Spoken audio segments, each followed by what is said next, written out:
Hello, a very good afternoon to you. 12 months ago today, Rangers and Aberdeen met in the 1987 Skol Cup final and provided us with one of the outstanding Scottish football matches of the 80s. Today, those same two sides, probably the two outstanding teams on current form in Scotland, meet to contest the 1988 Skol Cup. And the earnest hope of the almost 75,000 fans at Hampden Park, and to those of you watching at home as well, is that the game we see today is reminiscent of last year's classic and not at all of that ill-tempered affair at Pittodrie a couple of weeks ago. It's a fairly damp and rather dismal afternoon, I have to say, here in Glasgow, but that's not the thought in the minds of those players as they warm up on a fairly sodden pitch, I would imagine, for this final. The family enclosure there filled with supporters of both teams, you'll notice, and that is a nice touch indeed. Almost 12,000 of them, and we hope that they enjoy this game, which kicks off in just under half an hour. You can see the entire match here live on BBC One Scotland on our Sports Scene special. Marvellous atmosphere as always at Hampden before the big game. And with me in our special studio are two fellows who know a thing or two about finals, Jim Craig, the former Lisbon Lion, and the former Grade 1 referee, Alan Ferguson. Let me turn firstly to you, Jim, and obviously we're looking for a final rather like last year's. What's our chances of getting it, do you think? Well, if both teams come out with a real positive attitude, which you really should do in a cup final, and at one time was a tradition to come out in that sense in a cup final, then we'll get a good game. But it'd be totally unrealistic to think it'd be as good as last year, which was really a classic. It was indeed. I think possibly because it was away from the pressures which we all know about in the Premier Division. Two teams that wanted to come out and win. There was no thoughts of playing defensively and going for a draw. No, that's perfectly true. And you know, until recent years, cup finals were always played in that principle. But defensive football has really come into play in Scotland over the last 10, 12 years. And players have to make a conscious effort to throw off the shackles. Both those teams today can attack very well. And I'm hoping, like you are, for something close to last season. Yes, yeah. Let me turn to you, Alan. From the referee's point of view, a lot of pressure, more so perhaps than in most finals, in George Smith today. You presumably feel for him? Yes, certainly I would like to be in George's boots. I must admit, I never managed to get a final. And George has waited a long time for the League Cup final, which is his first, of course, today. I think ground conditions are going to be very important for him, because I would imagine you'll have a lot more sliding tackles on a wet and rainy surface at Hampden than you would have done, obviously, on top of the ground conditions. But he's got a hard afternoon ahead of him, and I hope he comes through it with flying colours. What about at this particular moment? What are we? Less than half an hour to kick off, as I said. Do referees get nervous as well? How do they spend those last few minutes in the dressing room? Well, we're all individuals, of course, but George is one of the calmest referees in the business. And although it's his first League Cup final, he certainly won't have any nerves. The adrenaline will be flowing and the butterflies will be in his stomach. But I would imagine that will keep him on his toes. He's one of the few referees in the country who gives pre-match instructions to linesmen. So in about 15 minutes' time, he'll be sitting down with the two linesmen and obviously a fourth official who's here today to give them his particular pre-match Telling them instructions. what, briefly, Alan? Well, he'll be looking to make sure that the concentration is spot on, certainly in the first 10 minutes of the match, as he would obviously hope his would be too. Certain instructions that come from George will be along the lines that in the first 10 minutes of the match, he would expect the linesman to be looking towards his attention so that they don't have any foul-ups, that they get them all together. So they have to work as a team, match. Obviously. I mean, it's Yes. a three-man operation in a big Yes. match like this. OK, well, we'll talk more about the game in just a moment, but obviously we want to savour all of the atmosphere at Hampden this afternoon. So let's now go down to trackside, where Archie McPherson has with him a couple of passing supporters. Well, you know, a cup final is really all about support in the tennis scenes, the huge crowd, the vociferous cries and the chants and the songs. But there's another element of support, and that's a high-caliber, sophisticated supporter. And I have two examples with me now, Robbie Shepherd and Andy Cameron. And Robbie, who are you supporting with a jersey like that? I don't really know, but by my voice, I presume it's Aberdeen. What do you make of this? Oh, I know. Colours. I hope his next is red at the end of the game, Archie. Well, tell me, a sense of humour is great, but can you really have it on an occasion like this? As long as we sit at opposite ends of the stand and we don't meet each other during the game, But at the end of the game, whoever wins, I'm sure Rob and I will shake hands and say it was a good game. Well, I hope so. Do you think we're getting a bit too serious about football I nowadays? don't think so. I mean, a great point that I heard last week. A pal of mine was up in a hotel in Aberdeen. Went in to congratulate Willie Miller in winning that last game against Rangers, and then he got a shock of his life when there's Terry Butcher beside him. Yeah. I mean, after the game's finished, that's it. Of course. There's too much said about what's going to happen here as regards the other game. Forget the last game they played. What about the game here last year? The Skol Cup final. It was a great advert for football. I hope we get that today. Mark, football does give you plenty of ammunition for your stage lot, doesn't it? Oh, I without a doubt. Oh, dearie me, aye. I mean, the recent sort of wee slump in Celtic's forts and jokes come out of once. They were unbelievable. I don't want to repeat any today, you know, but No honestly, jokes about Aberdeen today. oh, I'll say no more about that. That end will be empty. They'll all wait for the last 20 minutes to get in for nothing. I wouldn't let him away with that. Are you more confident than he He's is? not getting away with that. We've got a goalkeeper now. We've taught the Aberdeen expression mean. And our goalkeeper knows all about the meanness of the Aberdonian. No goals going in. I think you should remind us, gentlemen, that Rangers did go through a long spell where this man was weeping into his handkerchief. Well, you better believe I was weeping into my handkerchief. My nose was running as well as blue at that time. But look, it's all over now. We've got a great side, and I'm delighted to say that Graham Souness is responsible for the resurgence of Scottish football.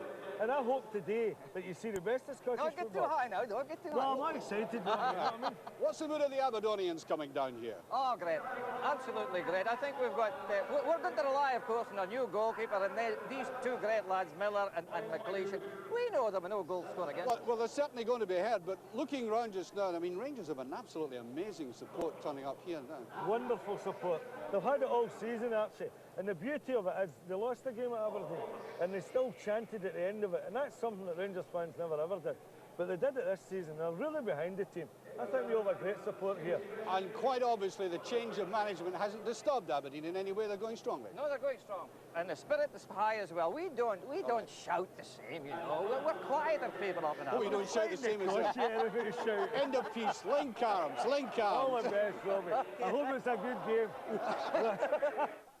Hopefully the last violent act of the afternoon.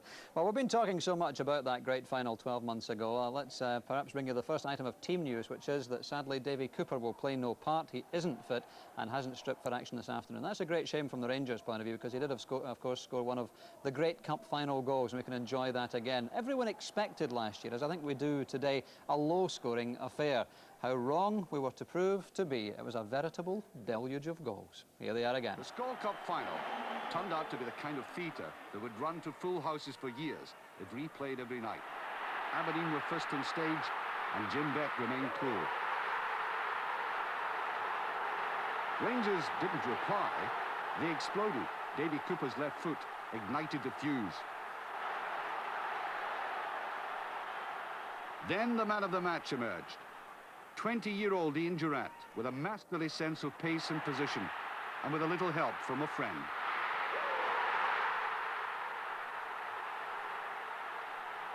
Aberdeen, far from dump, found their balance through the man whose goals always seemed to be significant, John Hewitt. Then suddenly, when time was running short, Willie Faulkner found spring in his legs, direction with his head. Extra time always seemed likely, and it was duly confirmed when McCoist and Flex saw the apparition of defeat and dispelled it with a dynamic response.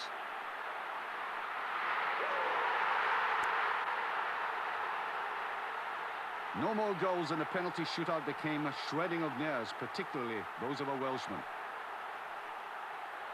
The cup went to Ibrox, the single honour and the climax to Durrant.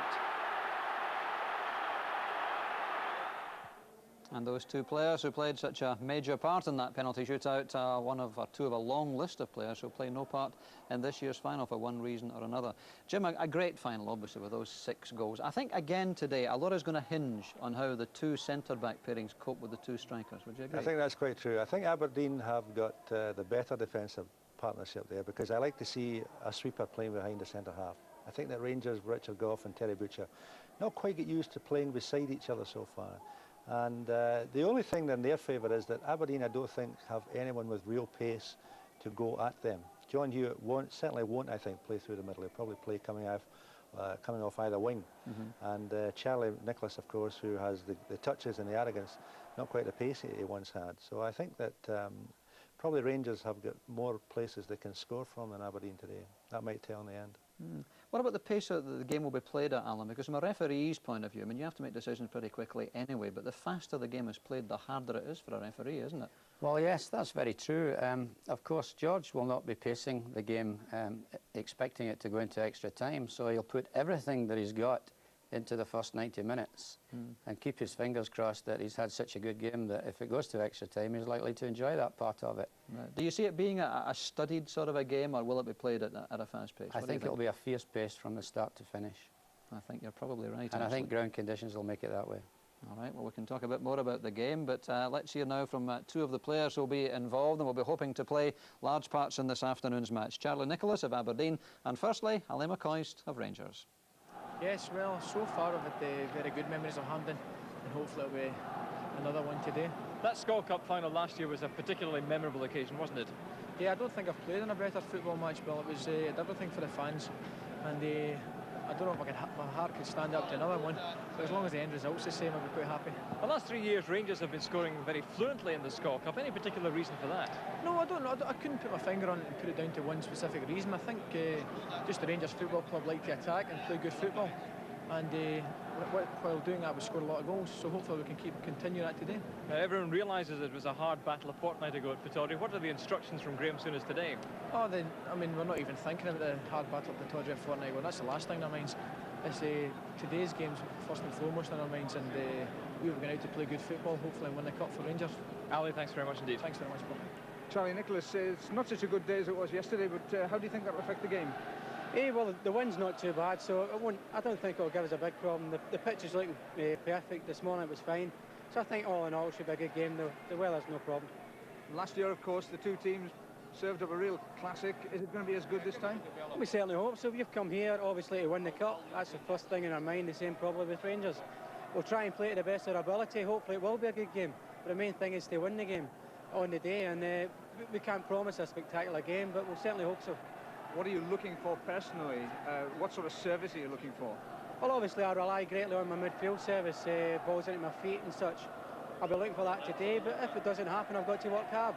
We'll be working as hard as obviously Rangers will be, and we'll try and get the breaks a bit more than them.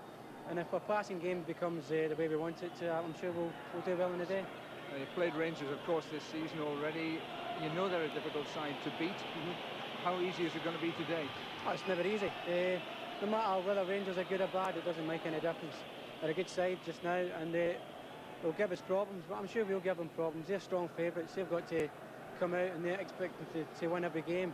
We're expected to be second best today, but we don't feel that way. We feel confident, and we'll give Rangers a good win for the money. Charlie Nicholas, thank you very much. Pleasure. These, thankfully, will not be playing this afternoon. These are the gigantic figures which are part of the pre-match entertainment. They certainly aren't Robert Redford lookalikes, that's for sure.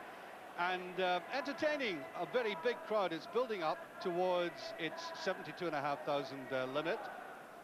There's part of it. We're looking at the traditional Celtic end of the ground, which is largely populated by a family section. That's the one you're looking at the moment.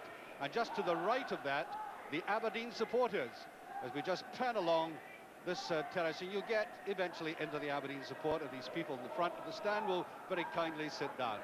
Now, this venerable old stadium is criticised for many things, but it never fails to rise to the occasion. You get a packed crowd in this ground, and you have this keen sense of anticipation.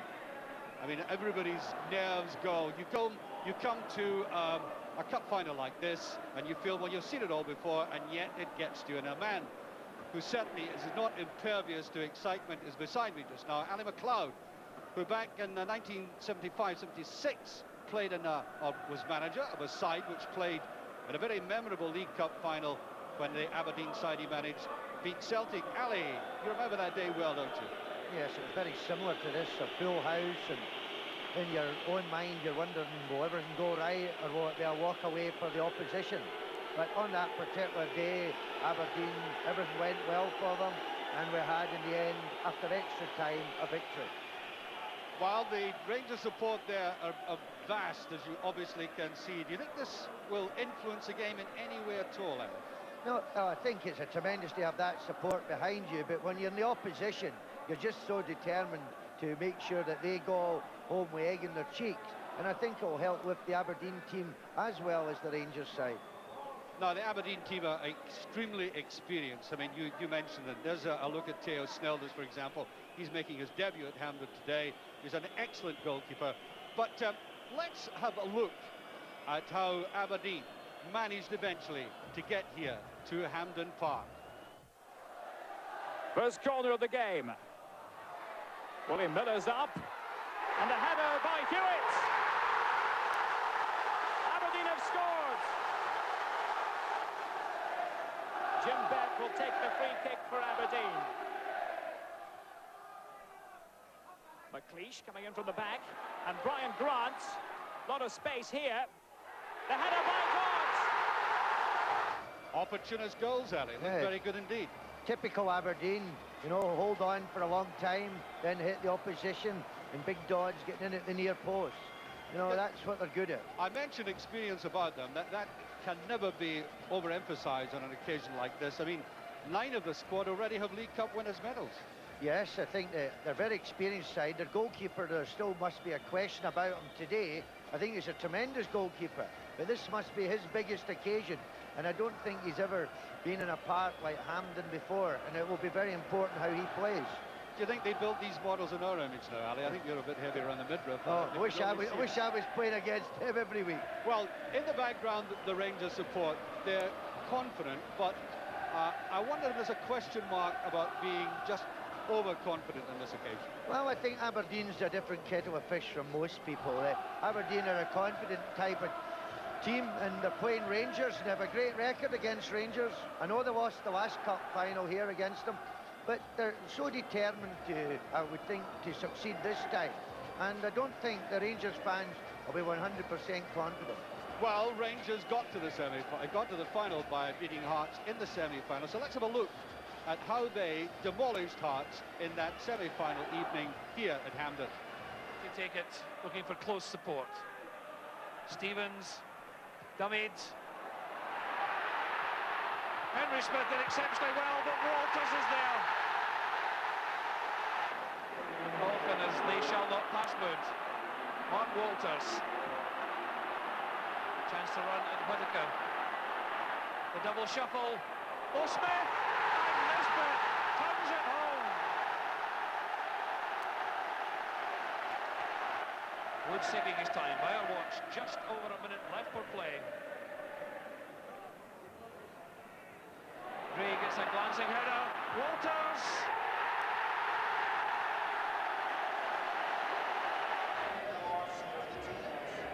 Well, there are the teams. I think they'll come up now.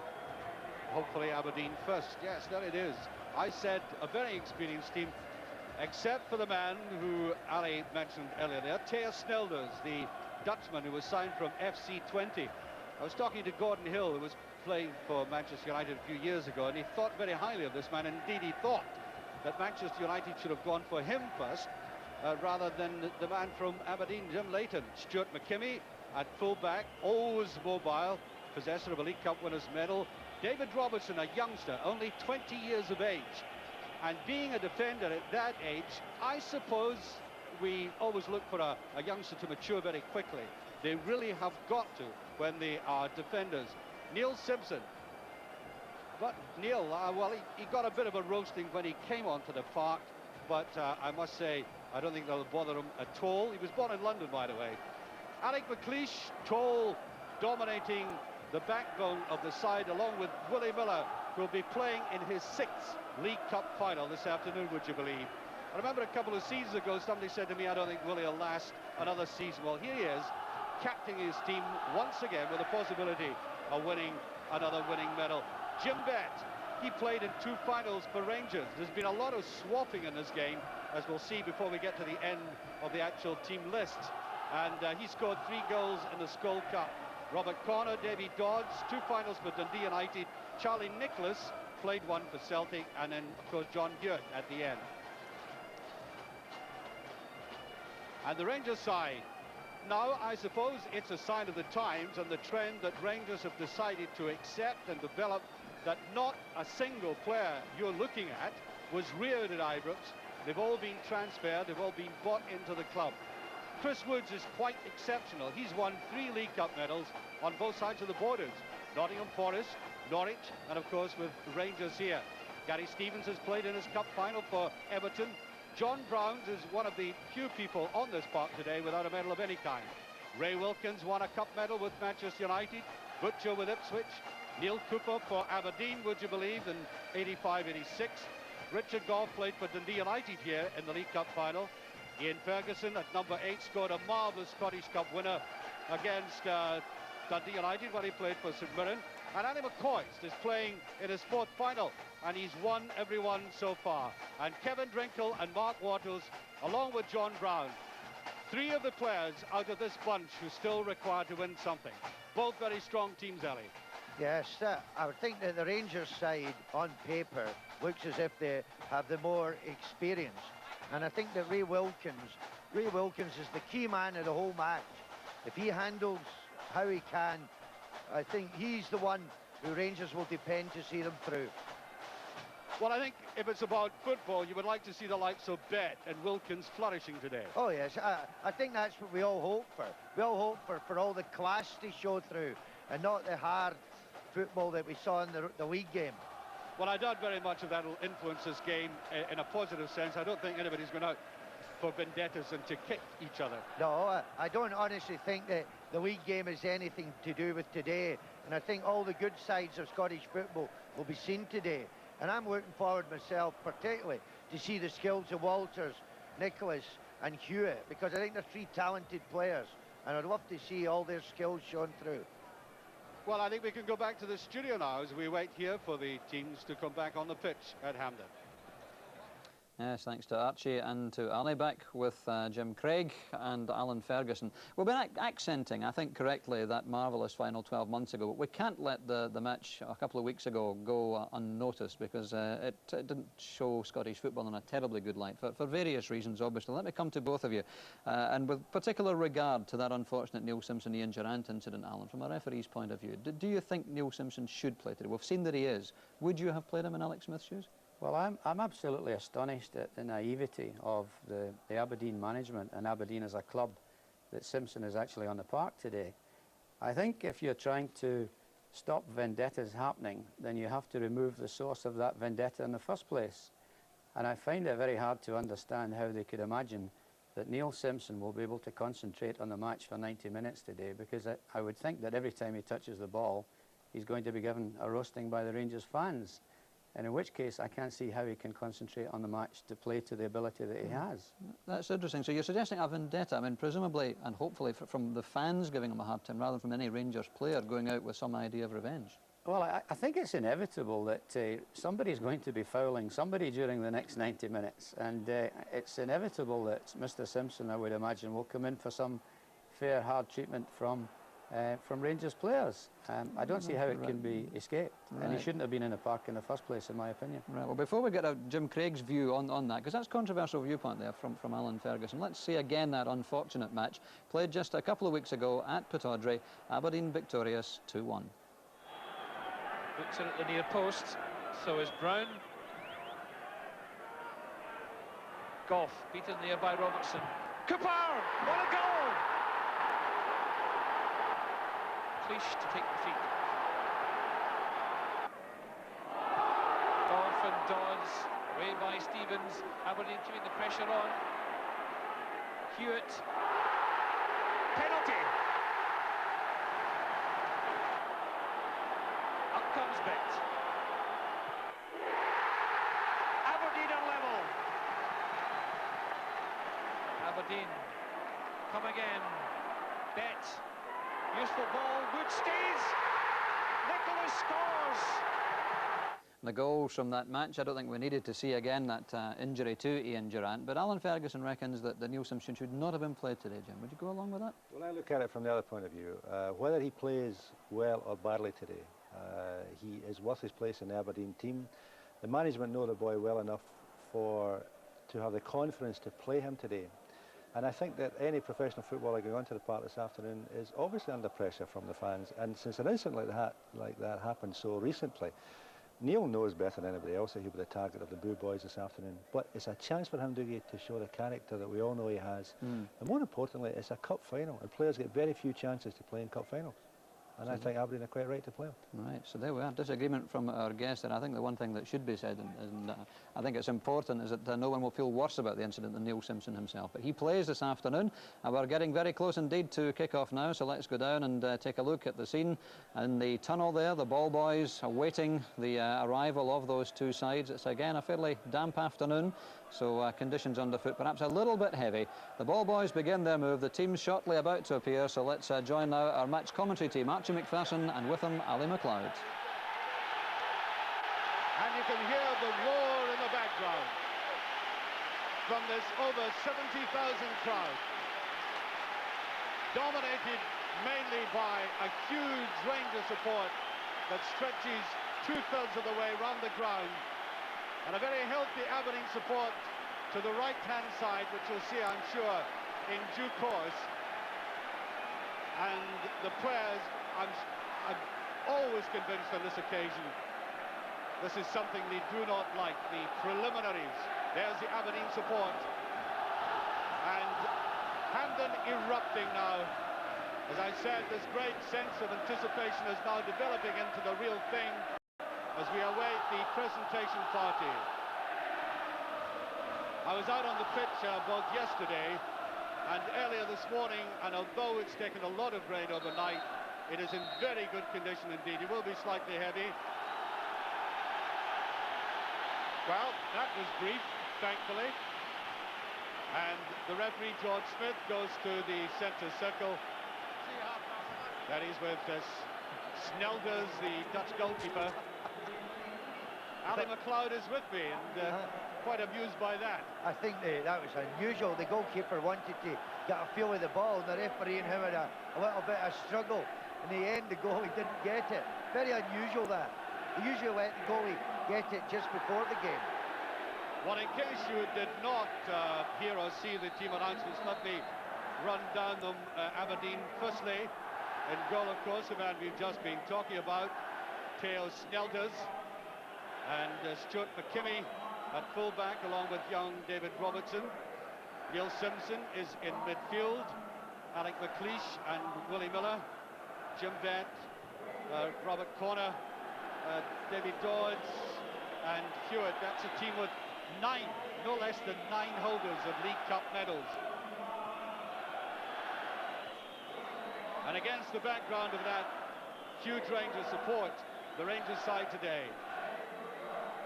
all of these men have been bought into Ibrox. The only players who have yet to win anything at all, John Brown, Kevin Drinkle and Mark Walters.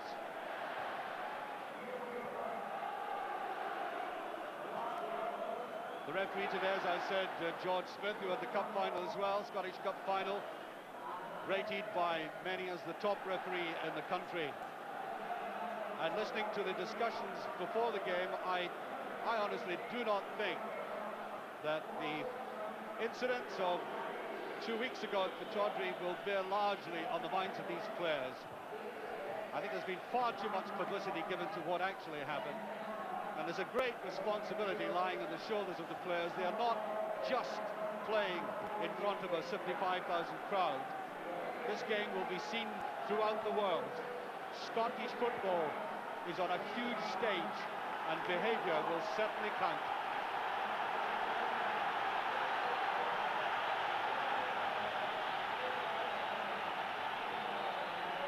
And so, the curtain almost about to rise on this, the 43rd League Cup final. Rangers starting the match. As I said, the pitch is in immaculate condition. There can be no complaints at all about that. Picked up immediately by Bett. I think you'll find Bett making very interesting runs down that right side. That's a goal kick. Jim Bett, who's always been a very studious player, a thinker in the game, and Unfortunately, far too many people in the past haven't appreciated the way he's played and his influence on a match.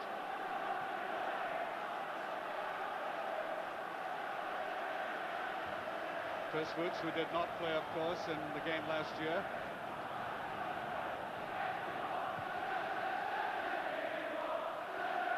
Strong header there by Robert Corner.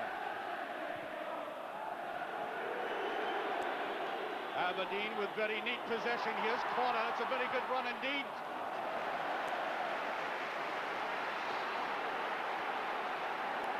Well, he certainly had the confidence to have a right go at that Rangers defence. This is the way he drove forward. There wasn't any great strength in the shot, however. I think Chris Woods would love to see that ball nestling in his arms.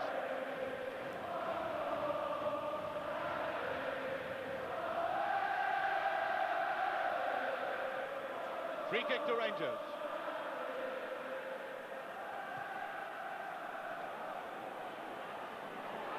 There's Willie Miller at the back, steady as ever, great positional sense.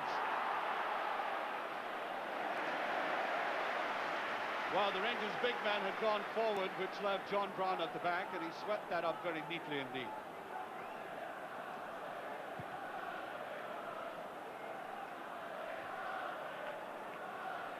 The usual kind of apprehensive start, and for a man of very great experience like Gary Stevens there, that was a rather unusual mistake, indicative of the pressure. Very good tackling, away goes Ferguson. Simpson goes with him, looking for a little bit of support.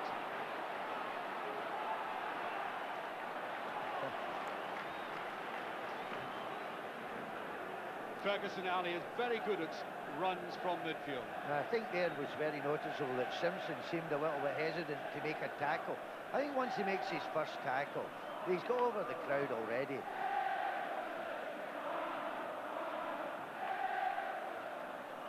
The tackling, sharp. Nobody is being allowed to settle, and for Neil Cooper there, nostalgic, of course, being back amongst red and white supporters, but playing against them this time.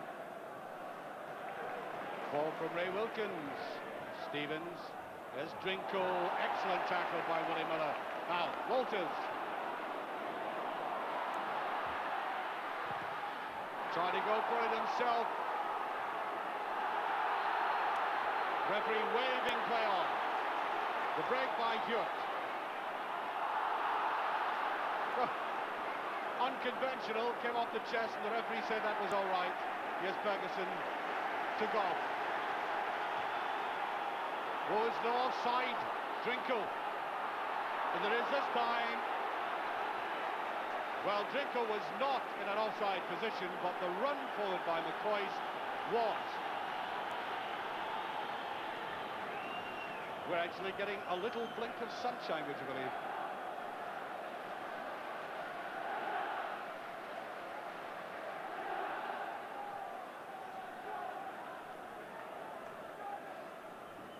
That was instructions from the side there from Rangers. That was instructions to Wilkins to get in onto Simpson. They've decided to go for Skol against Simpson.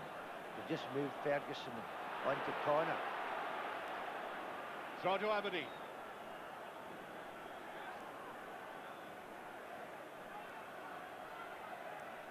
Nicholas wanting a 1-2, good tackling. Simpson. McKinney. Offside, linesman with a flag up.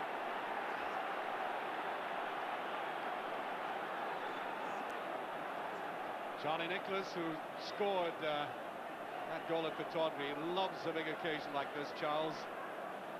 Won't be affected at all by nerves. Driven forward in this Villa, that great sentinel of Aberdonian football.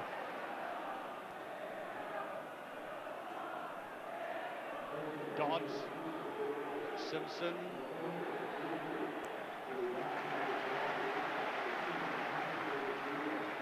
We are, of course, seeing two sides who are extremely well organised in defence.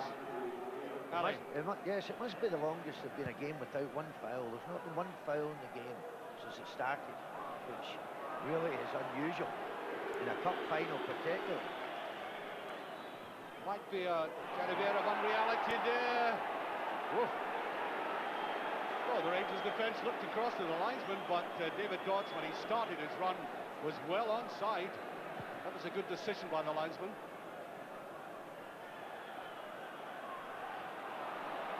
And the referee deciding that Ali McCoist had backed into the defender. I don't know whether he's holding his wrist or his elbow, or maybe even a displaced finger.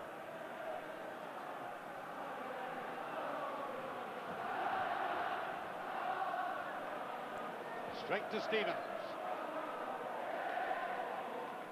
Yes, Stevens to Drinkle.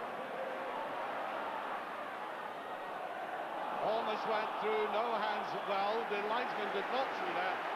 The referee certainly did.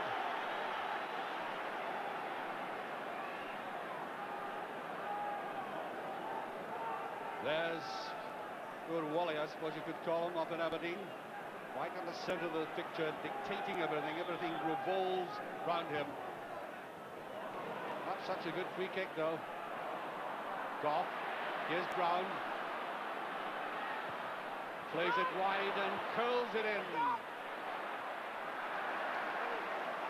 Walters. Rangers get the corner.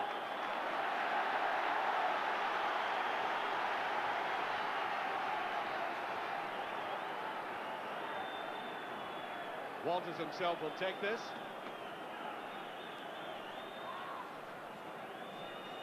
Gary Stevens was calling for it, but they're trying that one. There's Brown! And nobody covered Brown. Well, this was an entirely free run into the penalty area. Swung in. Now watch Brown's run forward. Nobody marking him. He was in front of defenders. That's a cardinal sin, Ali. Yes, and it's very unusual. First time I've seen Aberdeen for really in a big game for a long time, but every player was back in the penalty area there. Everyone, you know, and I think at times it's a wee bit too much defensive there. But some very good tackling in midfield. This could be a danger man, Ian Ferguson, and he's been very closely marked by Connor there.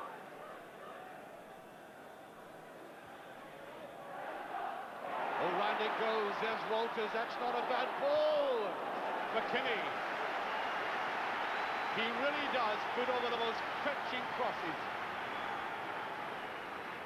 Oh, applause not just from the crowd, but from Ali McCoist there. Corner kick. Look at this delightful little chip of his. Weighted perfectly. And that was all McKinney could do. Walters again.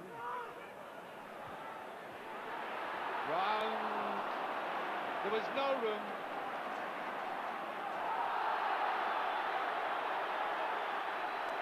Yes, I think Hewitt had been pushing to get or keep possession. And Rangers get the free kick.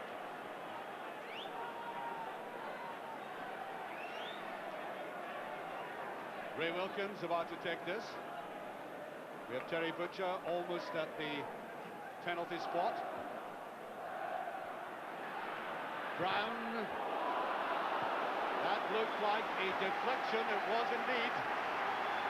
Rangers turning the screw at the stage with about 10 minutes gone. Now this came to Brown, who was again in the free, just off the top of the head of Alec McLeish. He did the right thing, and that was cruelly deflected. Brown again, and everybody back for Aberdeen.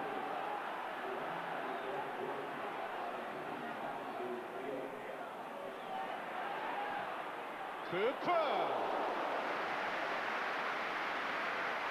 Well, the ex-Aberdeen player deciding that if he did it in the previous game, he might as well try from that distance again.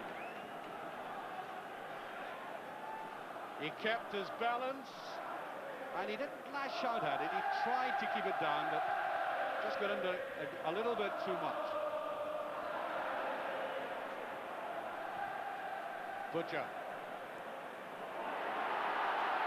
No, whenever Willie Miller misses it, or in reverse McLeish, one or the other always steps in. That's a good combination, Ali. Yeah, they've been a tremendous partnership. They just started just before I left Aberdeen, and they've been together. They are the backbone of really Scottish football at the moment.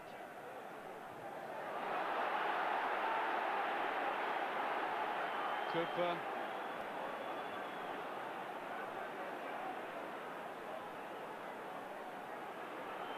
Trotter Rangers.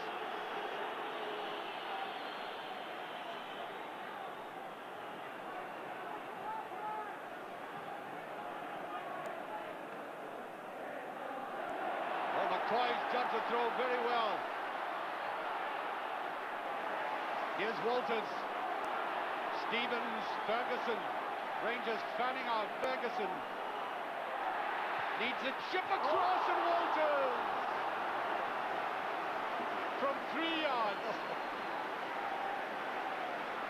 A really magnificent piece of play by Ferguson here. He decided to take the man on once, twice, and then watch the drive to the wrong side of Walters. Looked like a bad miss, but that was awkward.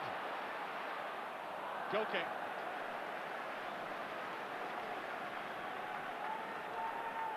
Good move by Ferguson, Ali. Oh, that's the ball. That's the most dangerous ball in football. Walters was unfortunate. He was just in a fraction too much. It was a magnificent ball. And at the moment, Rangers are far more adventuresome, throwing far more men forward than Aberdeen.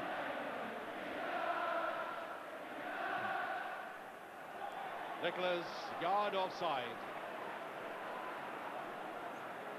And for all the Rangers' pressure, after 12 minutes, there's still no scoring. That's a free kick. I think the game so far actually has shown the philosophy of the two managers.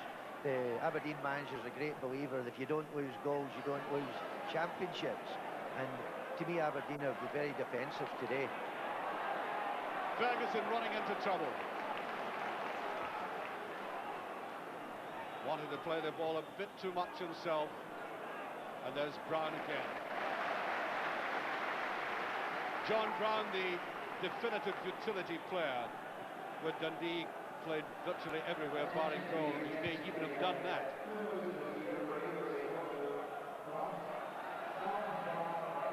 Butcher. It's a little too much for Walters. Well, there's Mark Walters. He's the player that most people coming to any game now watch a piece of entertainment. The goalkeeper making a dreadful blunder. That is a penalty. Drinko brought down. Quite astonishing piece of suicide there by the Aberdeen defence. This is how it came about. Back to the goalkeeper. What a tight ball to give him. And now getting into bother here. Drinko going after it. Ooh, that was very close indeed, but the referee says penalty kick. And so 14 minutes gone. Harry McCoy to take the penalty for Rangers. And the referee trying to get the Aberdeen goalkeeper settled. Ball not quite on the spot. Always a nerve-wracking experience for a player at any time, but in the cup final, the Dutch goalkeeper to face Ali McCoy.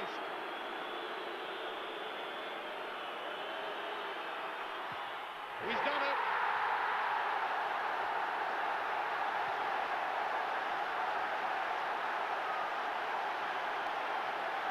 Nothing for Rangers. Total suicide by the Dutch goalkeeper. And this was the clinical way that McCoy decided to put Rangers in front. Ali. Oh, it was a terrible throw-in, but the goalkeeper made a right mess of it. It was just a tragedy for Aberdeen the way they lost it. But I think the game at the moment, Rangers are by far the better side. And Rangers wishing to put pressure still on.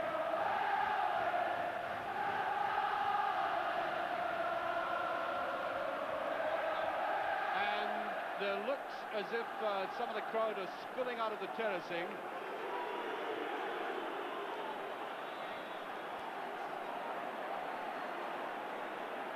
I think it's just a little minor skirmish, but it did catch your eye. The right-hand side terracing. I think some of the where the supporters are mixed. I think the police have gone in and tried to separate them.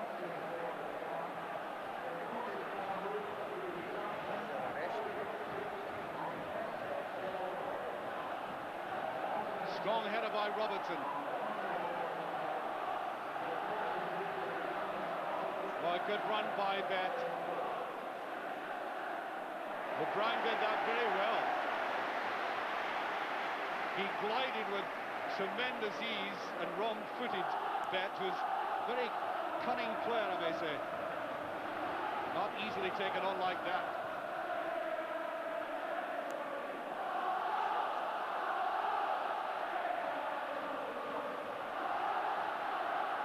Walters brought down.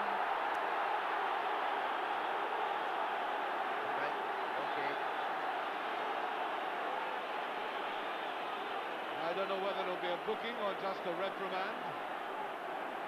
Well, the referee, in fact, has his book out. Young lad David Robertson. We were talking about Robertson earlier, Ali. He's a superb young player, but you know, in defence sometimes he can be a little bit rash. Yeah, well, I think that was a rash tackle. That was the first one in which there's really been any need for the referee. I think it's a wee bit harsh to book him. I think he should just have given him a warning. But the name is in the book for that tackle there.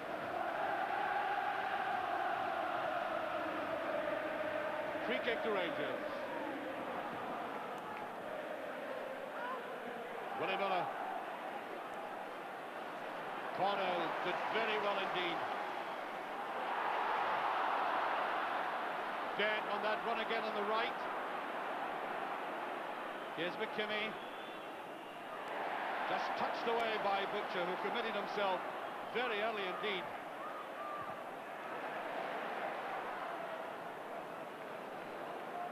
And I think since that goal, Ali, Aberdeen have realised they've got to come at Rangers a little bit. Well, there's more men now in the Rangers half than there's been all game. It's about time they started doing it, because you don't win cup final sitting back.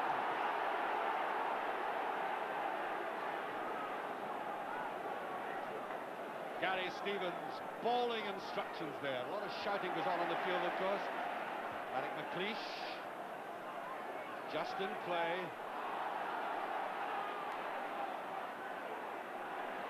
Ferguson. And the referee didn't like the tackle. That's a free kick. A little bit of edge creeping in. We do not expect football to be played with carpet slippers. There's got to be commitment at it. Right, I think initially it was a bit false because both teams were just hanging back. But now with the nitty-gritty, we're getting down to the nitty-gritty and they're getting the tackles in. And that's what football's about. Corner. Neil Cooper at the back. That's a very good ball.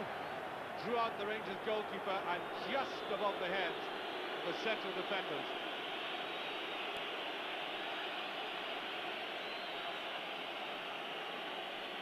John Hewitt. I think McLeish has gone up with Willie Miller. Here we are, Willie Miller, number 6, will come in and they try the short one. Ian Ferguson at the post. Charlie Nicholas. Charlie Nicholas suffering a little bit of toothache this morning when he arrived at the ground.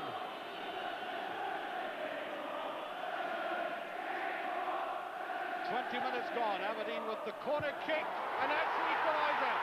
Dodds. David Dodds right in position for Aberdeen.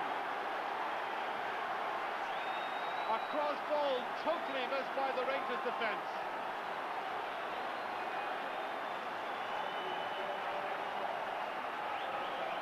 This was a corner, and watch the commitment by both the goalkeeper, central defenders, and David Dodds snatches it in.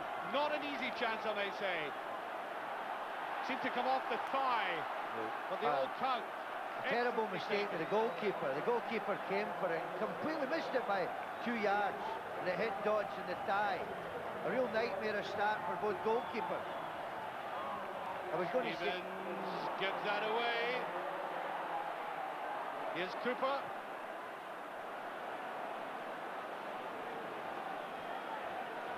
Willie Miller did that very well. Really, he loves cup finals. Plays at his very best at Hamlet Park, Willie Miller.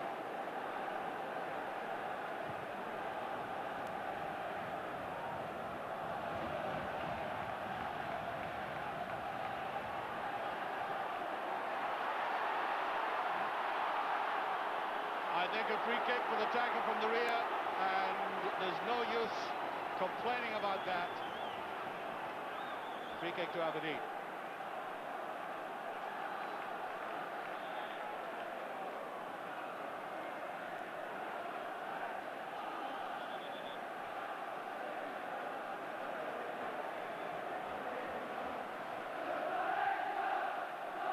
Here's Stewart. The other attacking player with him, and a very good tackle by Walters. Wingers not noted for their ability to tackle like that. And Aberdeen have come right out of the shell that was described by Ali as quite unusual in the cup final, and having a right go at Rangers, and it's paid off for them. Dent. Not given time to settle.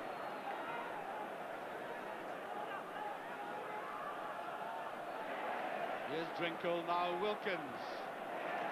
Opens it out wide. Neil Cooper. Brown. There's Cooper. Wilkins. Ferguson. Superb play. Walters. Another inviting ball. The goalkeeper didn't come. Oh, Bent, superb play by Bent. Goff to Ferguson. Walters.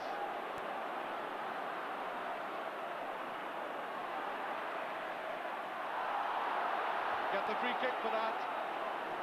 A little bit harsh, I think. I think Walters made a slight kneel of that. And the referee acknowledges it. It's not a free kick. It's a throw.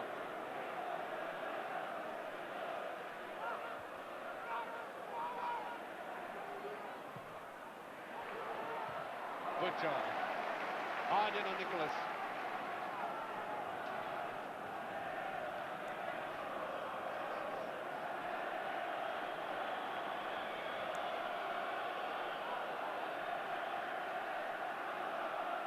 Just about 25 minutes of the first half gone. It's one each. Much more game now. Aberdeen weathered an initial storm. They lost a crazy goal, or the origin of it was crazy, and they have fought back. And from this parity, you get the impression that Aberdeen are growing in confidence.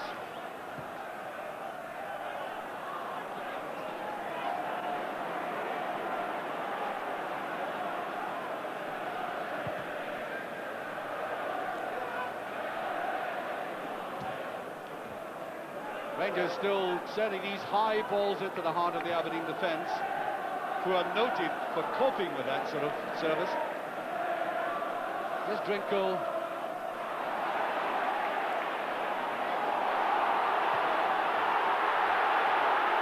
Well, the referee had to very quickly come between the two players, and it was getting a little bit edgy there.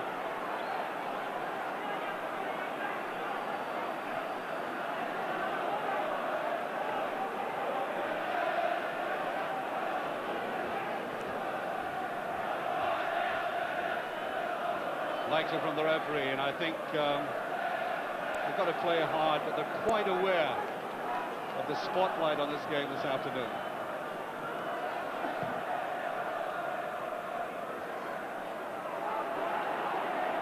Off the back of the head of Butcher, but Brown is there. Not the best of clearances, that's a gift. Free kick. Without any question. Tinkle not too anxious to shake a hand there. 26 minutes gone of the first half. Aberdeen 1, Rangers 1.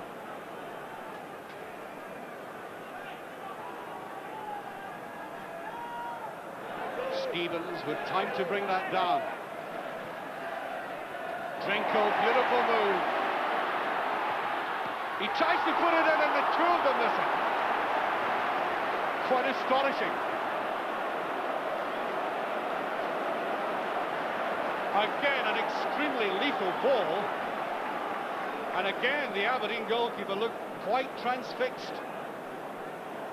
Now, he made this for himself. I just watched the goalkeeper. Stood there, and I think he might just have got a touch away. These are the dangerous balls. The balls in the air, Aberdeen are just gobbling them up. But the ones hammered across, it's causing all sorts of problems. Willie Miller.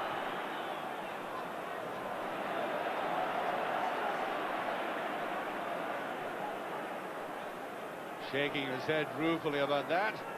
He would criticise anybody else for doing that.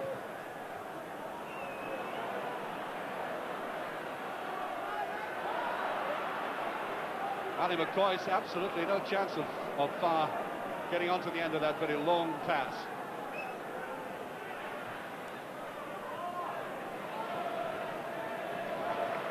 Here's Brown. Ferguson.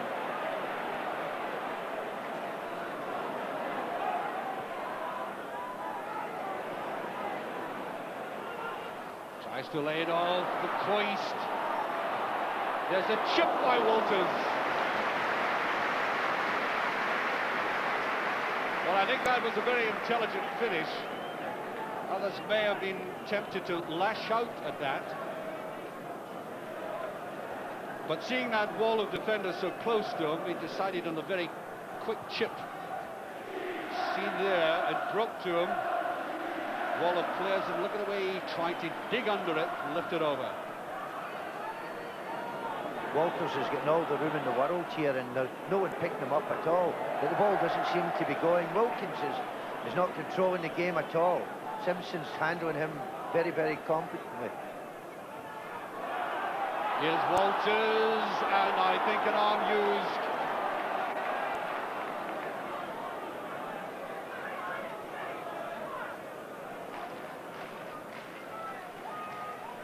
Free kick to Aberdeen.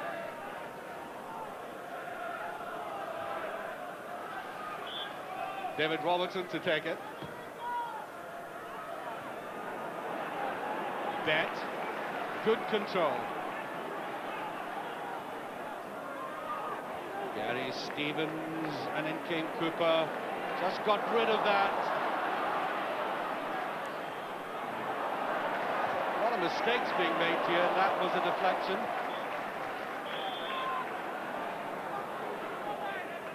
Neil Cooper, along with Ray Wilkins, hasn't been seen all that much in this game.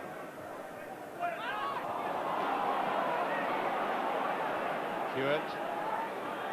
Aberdeen putting the passes together much, much better.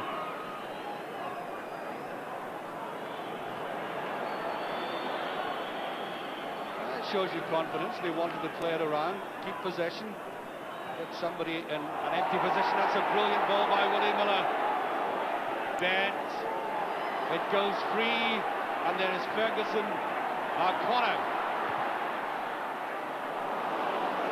Oh, Aberdeen are a different team now, Alan. Yes, they're throwing everyone up into attack, and they're only keeping the 2 and 3 men back. It's now a good game because both teams are throwing everything up.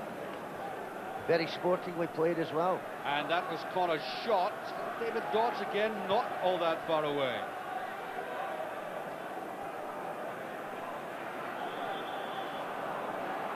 Well, the referee, I think, very rightly is hammering the tackle from the rear very hard. The illegal tackle, I may say.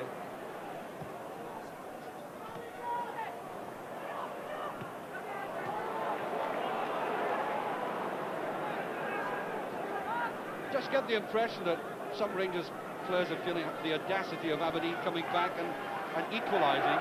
I think they're affected by that. Aberdeen now should try to exploit that. Here's another chance. Yes, I think that Aberdeen have surprised themselves more than anything how easily they've got back into the game. And they were both terrible goals, really, to lose. And they're throwing now everything, and it's accurate passing by Aberdeen. And the corner to Aberdeen. Gary Stevens, I think, may have been complaining about something, and he has given the sternest of warnings.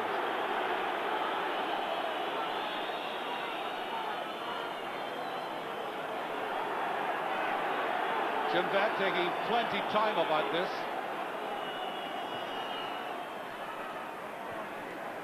Played by Butcher, but not out of the danger zone. Well, that ball seemed to be well behind him when he caught it, Ali. It was a dangerous one, but he seemed to come out just slightly too far. Whether the wind's been troublesome down there, very difficult. From here it looks all right.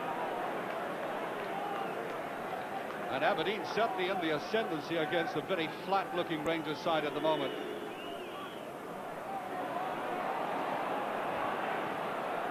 Offside.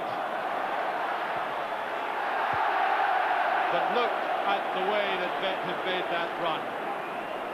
He's one of the best in the game at suddenly coming forward very quickly and exposing a defence. Just about a stride offside though.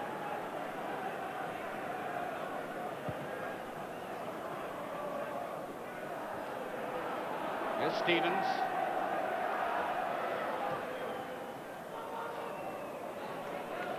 Taken very easily there by David Robertson. He's settled into his task now despite having been booked early on.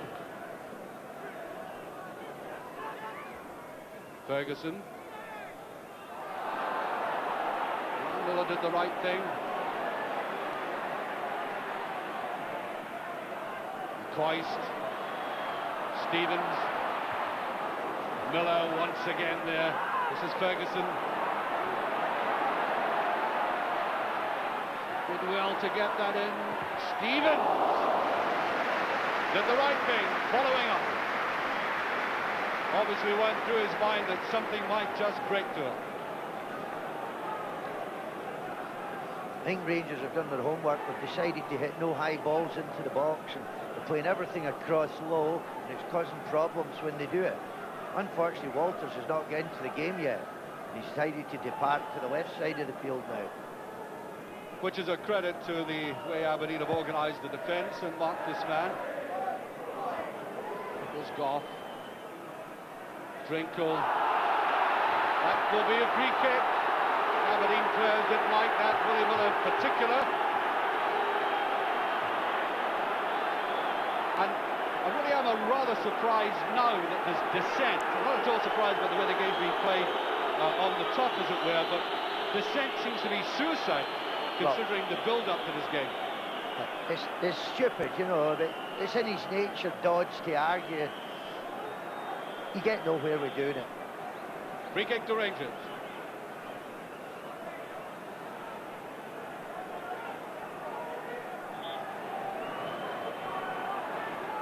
There's Walters. Richard Goff is there and just out of touch. Predetermined ploy to get this big fellow into the penalty area, to get up high and head it down back the way for somebody running in.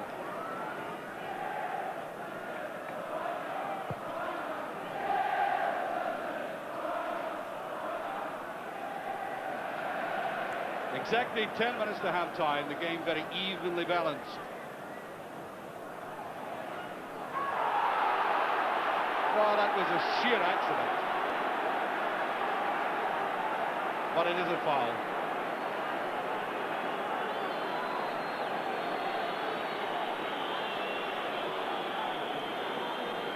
And really that's Bet is perhaps having as big an influence at the moment. I mean, his runs, the way he's pushing the ball around. At this stage, Rangers don't have anybody doing that, and one would have expected Wilkins, as you suggested earlier, Ali, to be fulfilling that role. Free kick.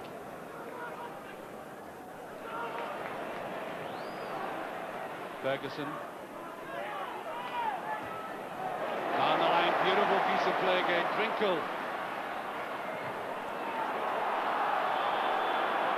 I think the goal kick's been given.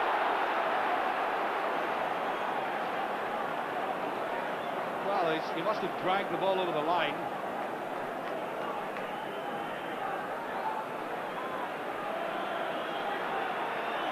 Well, the goalkeeper is having some repairs done to him. I'm not... Well. Oh, that's a risk. Can't be all that bad. Or is it just the glove that had come loose? Perhaps that's it.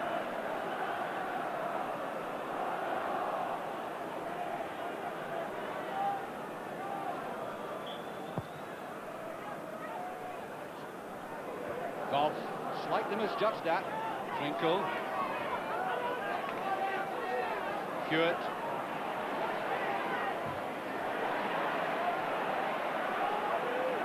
Willie Miller superbly. I saying he relishes this sort of game. Robertson.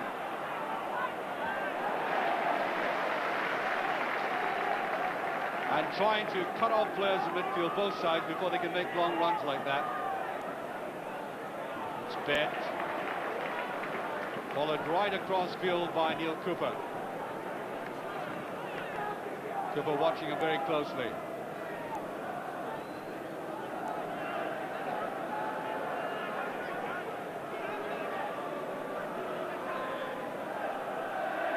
Trying for the long one. Well, David Dodds almost with the touch there. I would have thought there was a bit of pushing going on. So let's watch this again. Very good throw. Oh, it was a touch by Dodds, and the Rangers goalkeeper on that very quickly.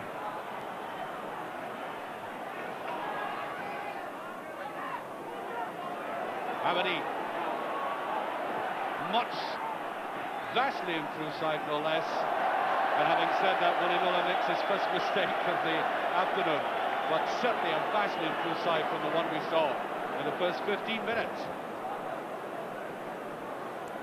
I don't think the floodlights are on at Aberdeen Park. It's getting extremely gloomy. I don't know whether that's reflected in your picture back home or not. Don't turn the candles on yet. Run forward by Stevens. Ferguson trying to follow up, and good defensive work as usual by Hewitt. Well, that was a wasted ball. And the referee waving play on, although I think Dodds was pulling back at Butcher. I think he played the advantage role. It was more advantageous to Rangers to let it go through to Woods. And the moment Aberdeen are completely in control for the last 15 minutes. Butcher. Walters. Being marked very closely. As soon as he got the ball, he was closed down by 3 men. Out to Walters.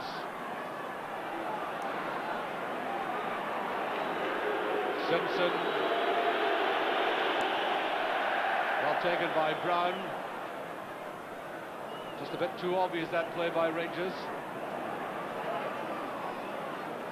Here's Butcher. Puts his left foot to action to great effect. There's Walters. High and mighty, and nobody there for Rangers. Ball still in play. Just under 5 minutes to half-time. Ali. I think they must have heard us talking about the lights. It's certainly now on, the shadows appearing. So one of these from Ian Ferguson.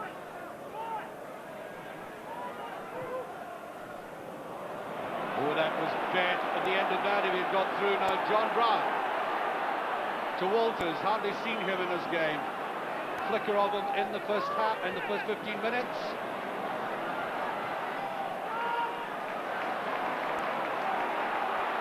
Connor. Here's Butcher. To Wilkins. That's meant for Stevens, but it's too strong. Draw to Aberdeen.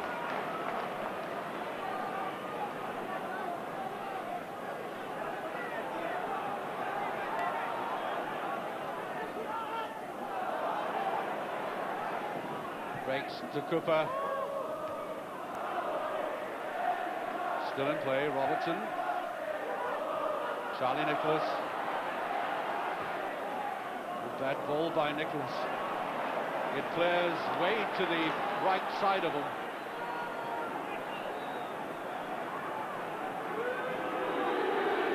Simpson. Connor. Looking for a 1-2 here. David Dodds. Well, an edgy-looking Rangers defence, I must say, with outstanding players there. Their calibre of experience. There's a tension about them now, Ali. Yeah, I think the Aberdeen midfield's playing absolutely magnificently. Beck, Connor and Simpson are absolutely magnificent at the moment. And in Rangers' team, their midfield's a complete shambles at the moment. Charlie Nicholas not at all happy about that decision, but the play goes on. Wilkins.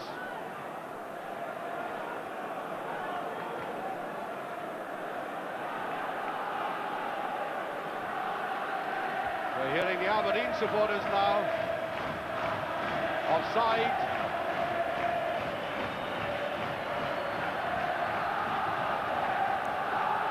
And there is the very happy-looking bunch from Aberdeen.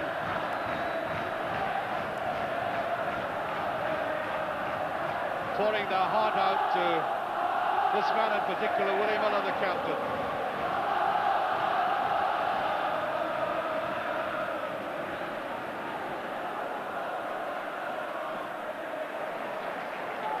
Drinko closing down very quickly.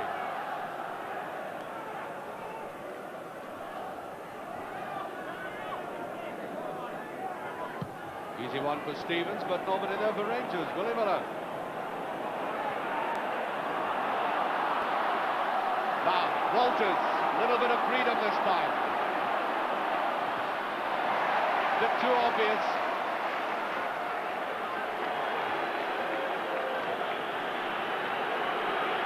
Didn't seem to want to change his direction at all, and that's what he's so good at, of course.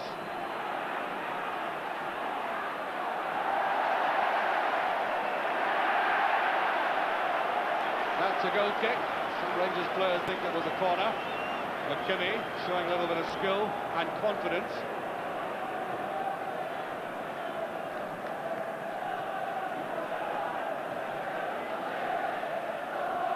We make it about a minute to half-time.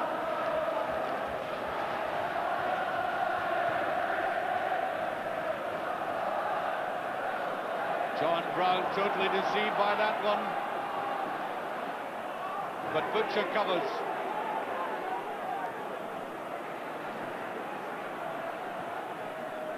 Trying to find Trinkle. Alec McLeish goes with that. Oh, he got rid of that very well.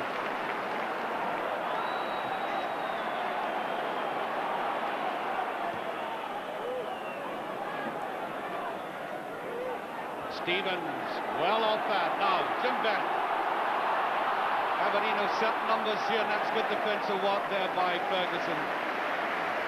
Really fought back well.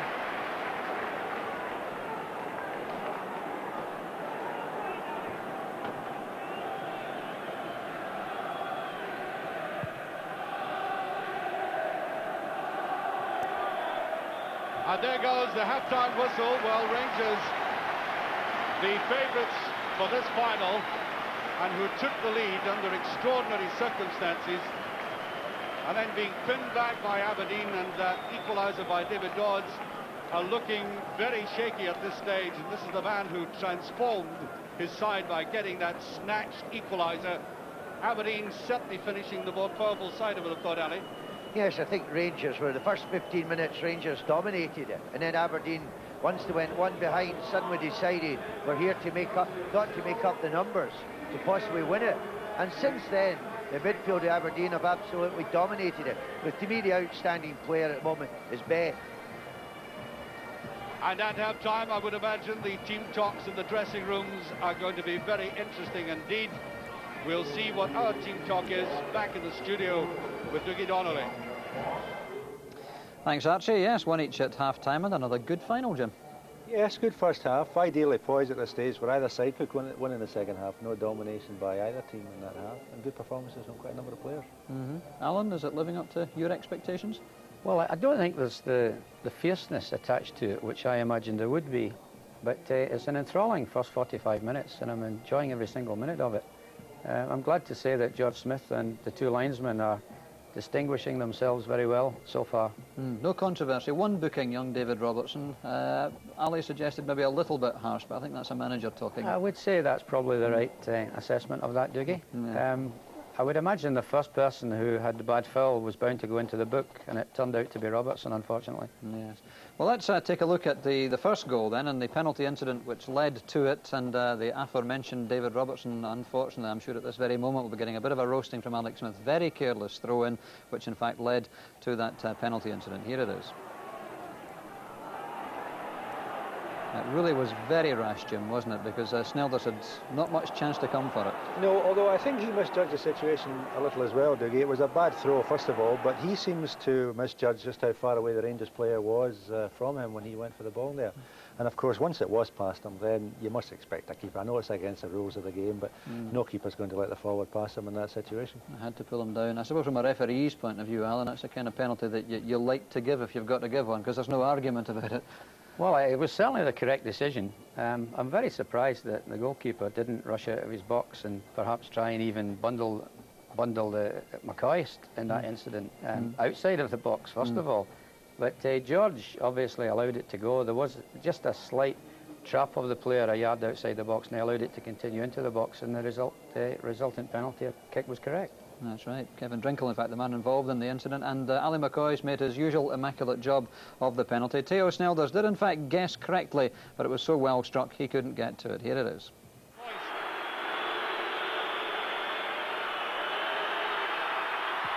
He's done it.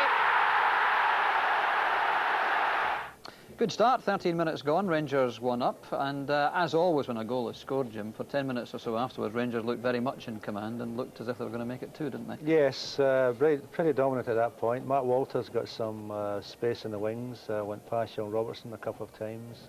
Theo Snelders, I thought, looked a little bit unhappy after the goal. I don't know whether it affected him or not. But it didn't take Aberdeen long to come back into it again. No, that's true. In fact, we can have a look at the Aberdeen goal. And again, coming more from a defensive mistake, really, than any great creativity up front by Aberdeen. 20 minutes gone. Aberdeen with the corner kick, and that's the equaliser. Dodds. And the Rangers fans watching, I'm quite sure, were saying lucky Dodds. But strikers are paid to be in the right place at the right time, and that's exactly what he was, Alan, wasn't he?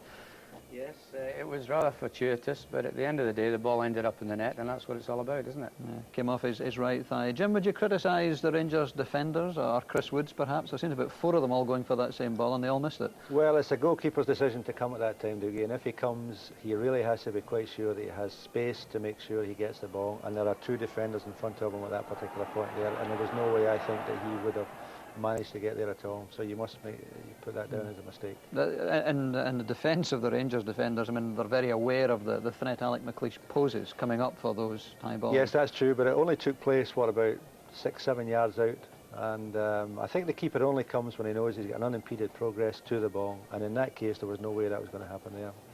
Let's talk about the midfield battle, which is obviously always important. I think most of us felt that Rangers perhaps had the edge in midfield. That doesn't really seem to have been borne out. I think Aberdeen probably have dominated there, haven't they? I would say yes, that's probably correct. Jim Betts had a marvellous match so far. I think it's significant, mind you, that they're still managing to hold their own without any major contribution from Simpson. And the point I made before the match, I think, has been borne out by the fact that Simpson appears to want to get rid of the ball as soon as it arrives at his feet, whereas he's usually a very forceful midfield player who wants to hear in and goal and feed his forwards, but he's not doing that at the moment. So considering he's not really in the action, they're doing very well at the moment. Yeah, understandably, I think, Jim. I mean, you and Alan disagreed, as we had before him, about whether Simi should be playing at all, but he does look to me to be taking the easy option most times. Well, I think that was to be expected, but he's character in playing, and I think he's played an effective role for Aberdeen there. I think where Rangers have let themselves down a little is bypassing Ray Wilkins little, who's been almost anonymous in that first half. I think if they start getting the ball to him, then that is their obvious man to spread the play around a little more. He's been excellent for them this season doing that, and I think that they've got to use him more in the second half. That way the midfield will be very much more effective. Well, what about the Rangers' defence? It's looked a little bit shaky, uncharacteristically. Terry Butcher, Richard Gough. Well, if you lose a goal like that from a corner kick where you've got three defenders all going for the same ball, it is bound to spread a little bit of panic through there, and that can take a little while for the scars of that to disappear, particularly as Aberdeen are very good. Charlie Nicholas, he's lost his pace, Doogie, but he's very good at receiving the ball in a tight situation and making sure the defender can't get to it. And a defender likes that least of all. You like to have a clear path to the ball, or to be in a situation where you can get a foot in and stick it away. And Charlie, of course, spreads fear through any defence when he does that.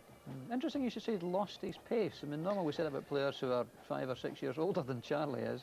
Well, I think he's lived a lot in his young life for now. Well put, James, well put, yeah. I mean, you're seriously suggesting that it is a fitness problem he's got?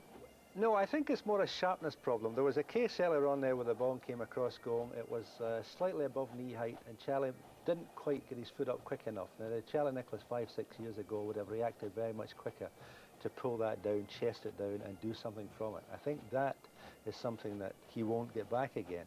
But he's still a very effective player when he gets time, when the ball is knocked up to him, and of course, because he is so good at that, he's very good value for Aberdeen. He controls the game at that point, and they've got to use him a little more in the second half. They've tended to try and use Hewitt and Dodds to exclusion of him.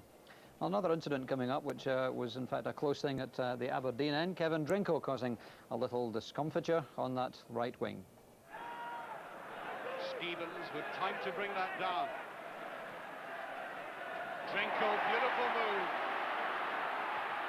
He tries to put it in, and the two of them miss it. Yeah, good one-handed save in the end by Snellers, but I don't know, was it you, Alan, that actually was a little bit critical of the keeper for his positioning there? Well, no, at the time watching it when it happened, I felt that perhaps he should have been on his feet and made a despairing dive down to the ground and palmed it away. I mean, there should have been a Rangers player effectively standing by to take advantage of that slip, but as it turned out, he got away with it and the ball was cleared effectively. The point I was going to make that you asked Jim there just earlier on about that was, I think the Gough-Butcher partnership, if I can make a comment on that, is one of the most overrated central partnerships in Scotland. I do not think they gel at all, and I think the goal that came there for Aberdeen proves my point. That's interesting. You're certainly making friends and enemies in equal numbers today, Alan. In the sense that they're similar kind of players, I presume you mean? Well, I think Gough is, considering the price that Rangers paid for him, is certainly not a worthwhile central defender, and should be playing at right back, if anywhere, in a Rangers team. I also am of the opinion that Butcher is not back to full match fitness. I don't think he's the same player he was before he broke his leg, and I doubt very much whether he ever will be. Jim, any comments on... Well, I said before the game that I don't think that's as effective a pairing as McLeish and Miller, where you have an obvious sweeper or libero, as opposed to Butcher and Gough tending to play side by side. I think that's less effective. But for me, Richard Gough is a central defender. He does not like the right back position. OK, well, let's see how things transpire in the second half. Certainly food for thought there. Maybe we'll get evidence either for or against Alan Ferguson's case in the second half. Nicely poised at 1 each. Let's go back outside for the second half of the Skol Cup final and rejoin Archie McPherson and Ali MacLeod. Aberdeen the first side out, and they certainly ended that first half on a very high note indeed. Silenced the Rangers support, who had been very buoyant early on. And Ali MacLeod, question marks about Rangers' central defence made there. Yes, I agree with Jim Craig that I don't think two stoppers is the ideal central defence. I think that's what's wrong with British football at the moment, that we think the centre-half should be two six-footers who win the ball, when in fact I believe that the two centre-halves should be ball players. But I wouldn't agree with Alan Ferguson that there are underrated central defence. I think Rangers' defensive record speaks for itself. The massive throng at Hampden Park about to see the start of the second half. The game, as Ali McLeod said, the first 15 minutes had an air of unreality about it, a kind of not wishing to touch anybody, and now that's all changed, and that is a superb ball to Ali McCoy. Here's Cooper. Drinkle. Well underneath that.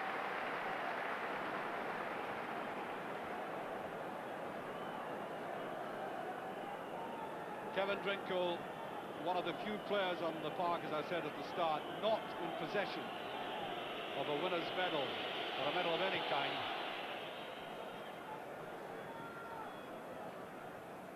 There's Groff. Walter's gone back to the right wing position. Stevens is there, but so also is the Rangers goalkeeper.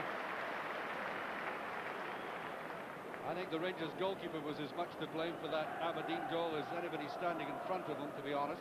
Yes, neither keepers actually had a save. They've both had one or two drastic mistakes, but I'm sure Woods will blame himself for that goal. Now Walters. Robertson with him, he does get his cross in again. And offside that time.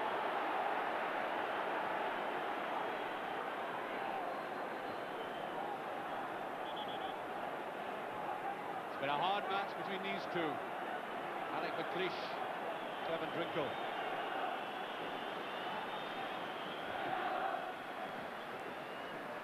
Bit of explanation between McKimmie and Willie Miller, and I'm sure that McKimmie will soak up anything that Willie has to say to him.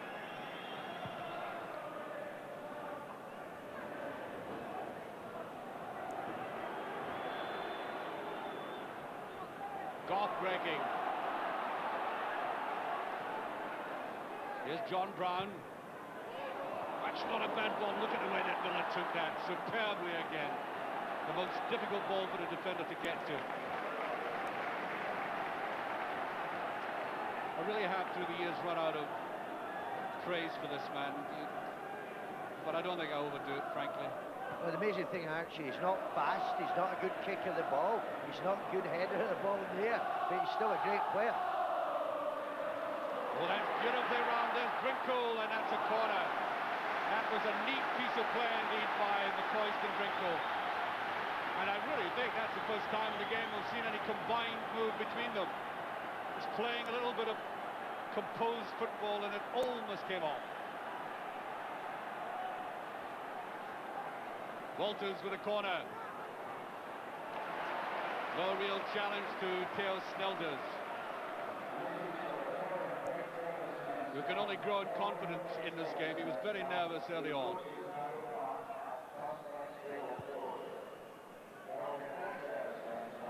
Cooper. Drinkle.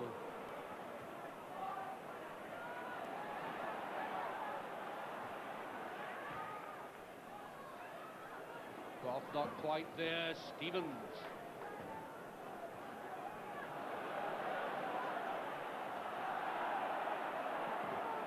Nicely played by Aberdeen in that tight position. And Goff picks up, and I think Goff has the appetite to come forward now.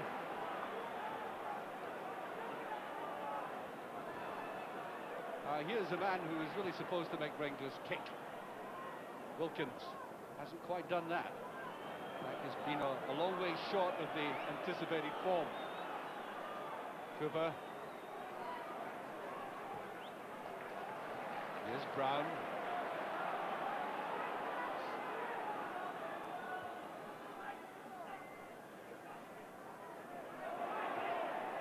There's Drinkle. Brown's inside, Ali McCoist is there. He tries to touch it round. Little bit of curl would have done. Didn't quite come off.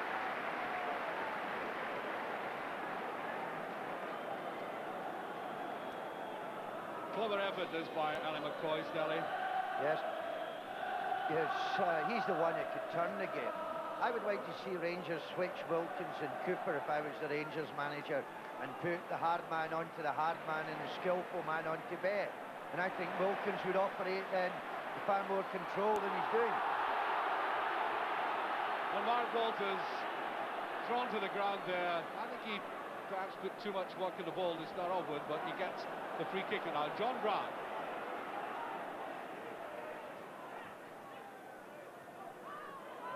Wilkins.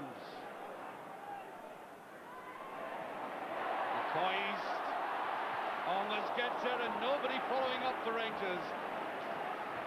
And they're starting the second half the way they played that opening phase in the first. Really going at Aberdeen, playing some very good football. Possibly the Aberdeen team talk at half-time is to get through the opening 10 minutes, get their confidence and then come. That's a very clever throw by Ferguson. Wilkins. And Walters didn't start his run for some odd reason. Very slow taking off indeed. I thought that was a clever intention of Wilkins, suddenly switching the play like that.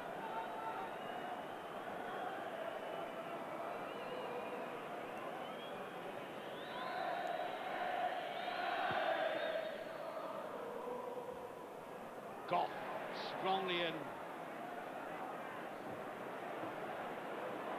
Walters will be marked very tightly again. Two men with him.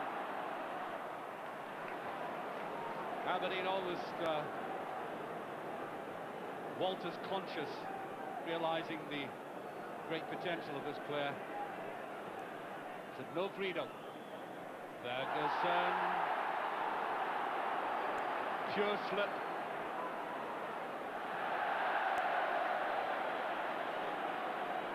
Well, I think John Hewitt was probably looking upfield for somebody. Took his eye right off that ball.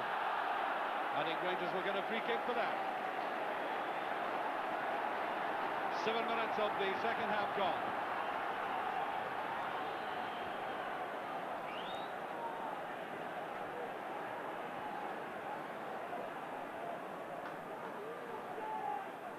Butcher goes up for this as well. And there's Goff, and I don't think anybody touched it at all. But Richard Goff, I think, will be coming forward more and more in this game, and whatever position he does play, he has scored many a fine goal in the opponent's penalty area through his career.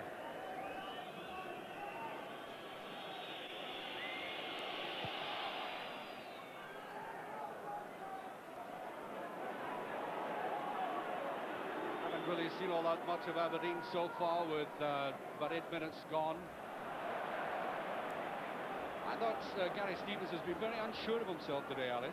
Yes, he's normally one of the players who you would expect to be coming down and linking up with Walters, but he's kicked more balls out the park, and I'm a high regard for Stevens. I think he's a tremendous player normally, but today he's been very disappointing. Here's Cooper. Played it round well, although I think Ferguson was screaming for the ball initially. Stevens. There's Drinkle.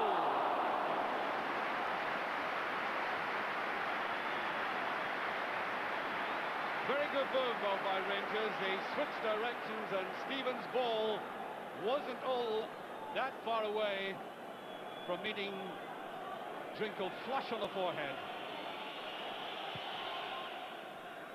Good jumping. He did as well as he possibly could. He was really pressurized. Butcher tries to find Walters. Here's Ferguson. To McCoist. Seeing a lot more of Rangers now. I think one of the problems for Rangers is that the left side of the field is non-existent. It's only when Walters moves over do we get anything from it at all. earlier on John Brown was attacking, but at the moment there's no one operating this left side, and Aberdeen have an out. Every time they get the ball, they can give it to McKimmie. Throw to Aberdeen.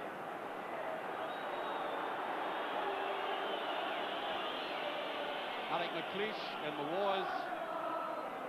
Only sudden death will stop him from taking any further part. There's Stevens to Walters.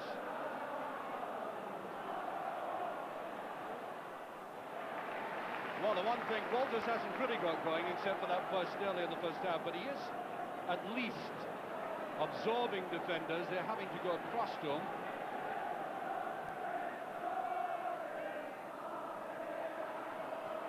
Yes, Ferguson was a brilliant goal.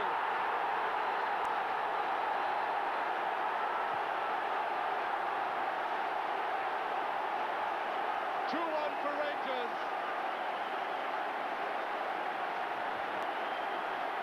And the man who cost £1 million to bring to Rangers, showing a little bit of the quality that attracted Souness and others in the first place.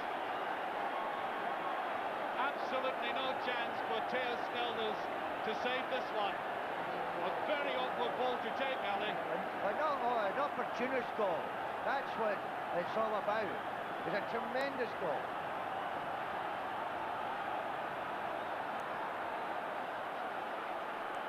And that pressure that Rangers put on earlier has paid off.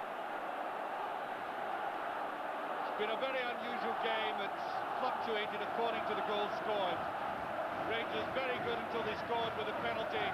Aberdeen coming back, and now Rangers in the lead again, to the delight of this huge throng of red, white and blue.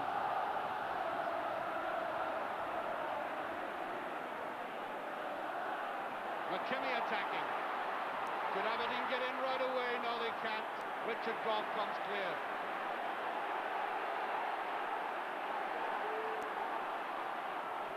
And Gough, look at this, Aberdeen. Stevens, they go wide open down the middle. Now Walters. Whoa! You knew he was going to let fly with that.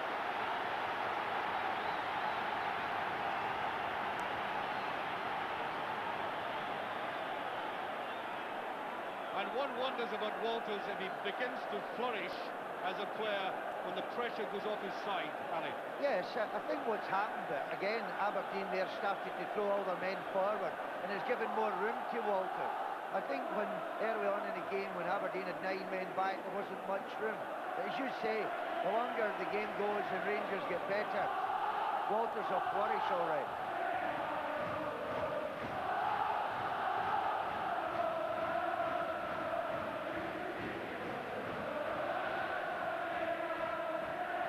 Touched by Ferguson, now Walters again. Beautiful ball to the outside, Stevens.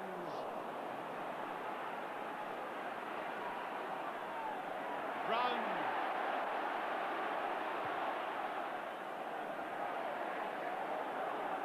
That's Brown. And through to McCoist. And it's not far away. Well, that might have swerved in at the last second because Snelders looked extremely casual about what was going to happen there. Watch him. And he turned and, oh no, the stanchion at the back. Well over.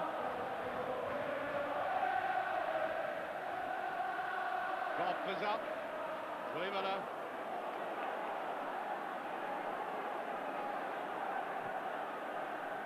Brown. Well, actually, I think Brown made a meal of that. If he'd stood where he was, the ball would have fallen off his chest to his feet. I think the wind sprung up quite considerably. Not half, on the Rangers, commentary notes are away. And Rangers half. Two Rangers.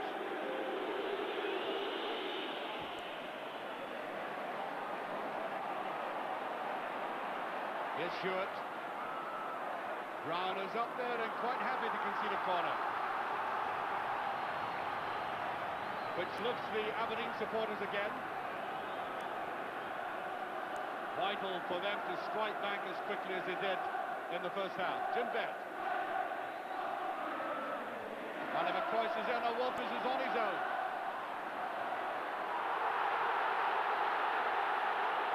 That will be a free kick.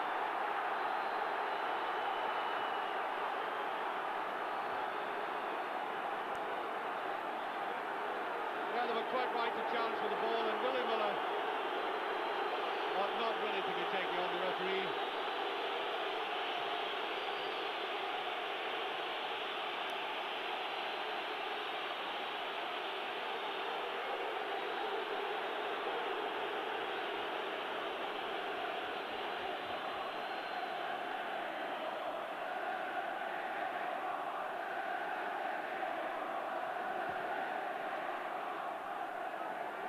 Drakell and McCoy's going for that. There was no shouting.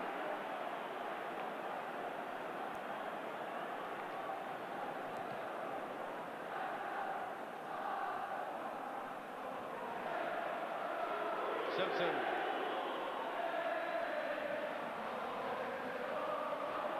Ferguson. Butcher with his wrong foot. Walters. Free kick. With just over 15 minutes of the second half gone, Rangers leading by 2-1.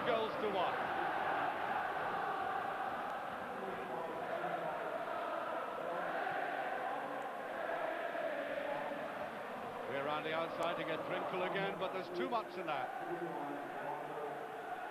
Well, these players who were so valuable and productive for Aberdeen in the first half in midfield, corner, Bett, and Hewitt coming back deep, they've really got a position again, Ali. Yeah, I think they're going to have to start getting more players up the field. And here's Ali McCoy to 1 against 1. Beautifully tackled again.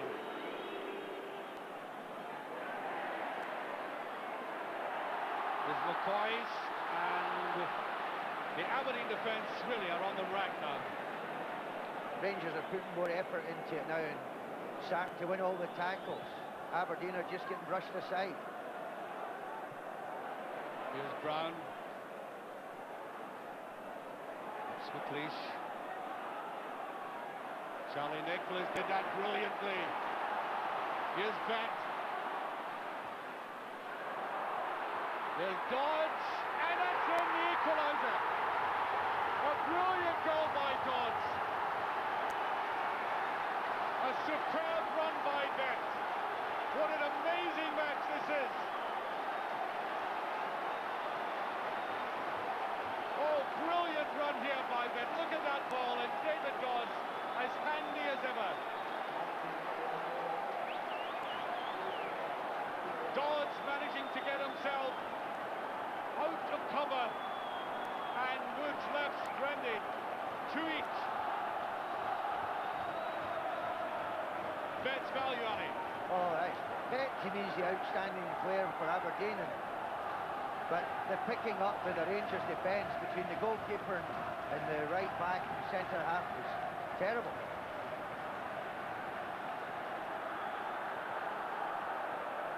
Aberdeen fighting back as he did in that first half and indicating this game is far from over. You feel if Aberdeen had played that way throughout, they could have won the game quite comfortably. It's every time they go down, they start playing.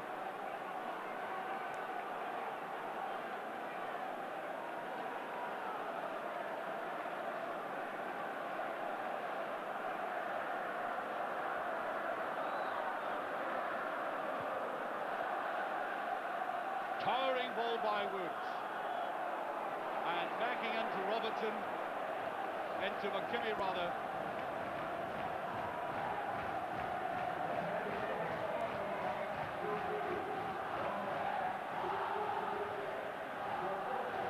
Ringing.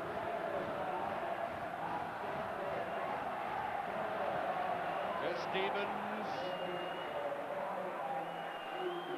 Ferguson to Walters.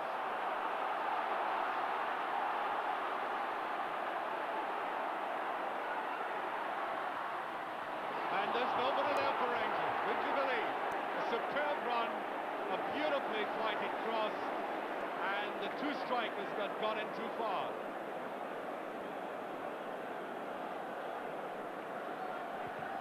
There's neither team now got a tendency going from end to end.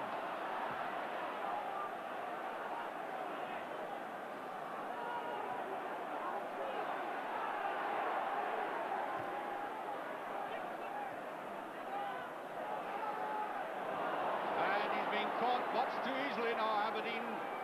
Fashioning down there in Wilkins.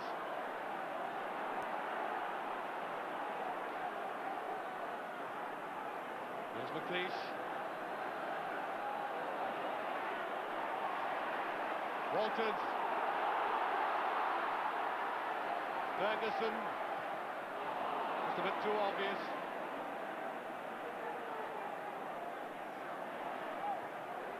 And that, I think, had just gone over.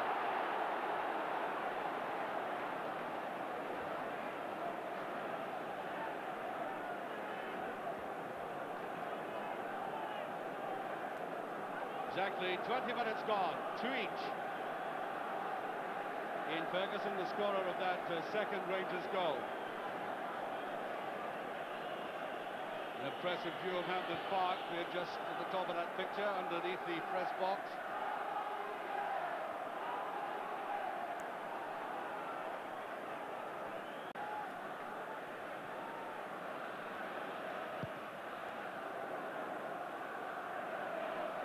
Cooper.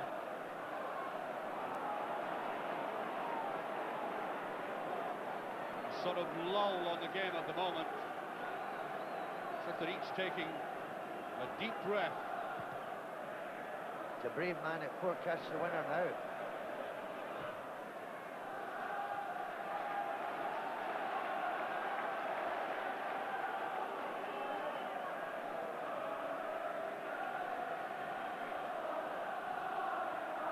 Here's Cooper on a drive, a little bit short with that.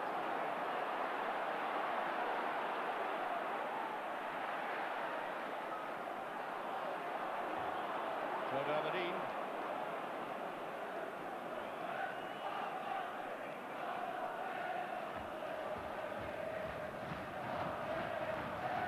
Midway through the second half.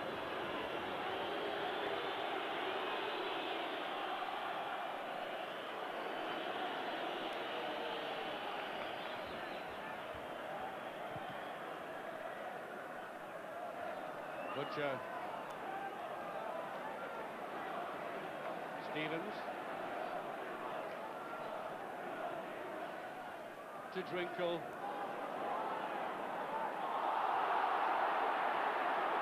And I think a booking for that.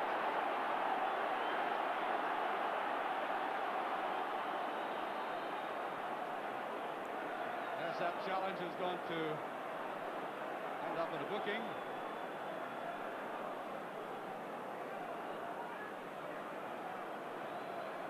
Robert Corner. His name goes in the book. Yes, you would have to pin somebody against the wall with a revolver and say, "Now, come on, give me your prediction," or else you don't give it here, do you? No, right. It's actually a very exciting game. They're sitting here wondering who's going to score next. Well, I did say at the start, I have to be honest, I didn't expect the high-scoring game that there was the last time they played. For various reasons, it's difficult to recreate exactly what happened the last time, and because of the game at Pittodrie, now we're ending up with this. Yes, I think there's a few more still to come. So, free kick to Rangers.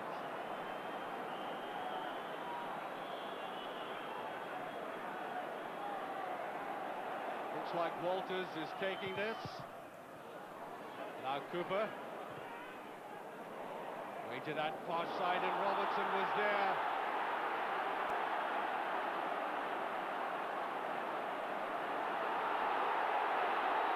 I think a booking for that.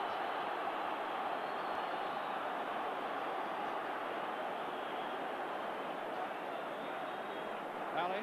I think it was slightly harsh. It was a foul, but Ferguson was running in and the other lad was going backwards. I don't honestly think it was worth a booking. I didn't think Connors was a moment ago either. I think they were both fouls, but they weren't really worth bookings. And this was it. Challenge there, and a very late one when you see it again, though.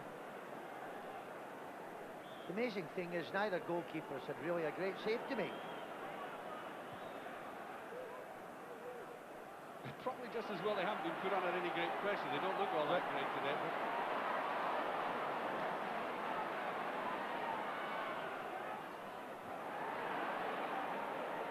Cleese looking good, and Aberdeen fighting very hard.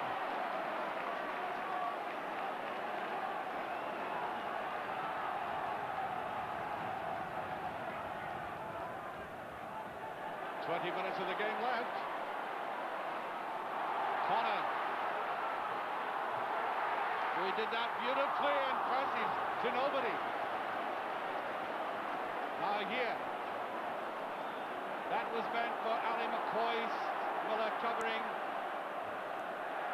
And that goes out. A very good defensive clearance.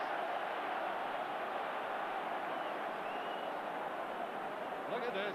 Beautiful work here by Connor at his very best. He cut it too far back. Mark Hughes was running out of options there. His final pass wasn't of the best, but the skill was brilliant. That should go right through to Snelders.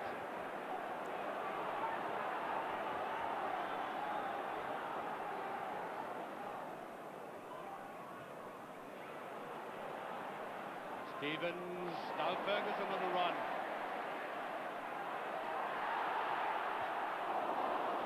Beautiful run by Ferguson, well covered by the Aberdeen defence.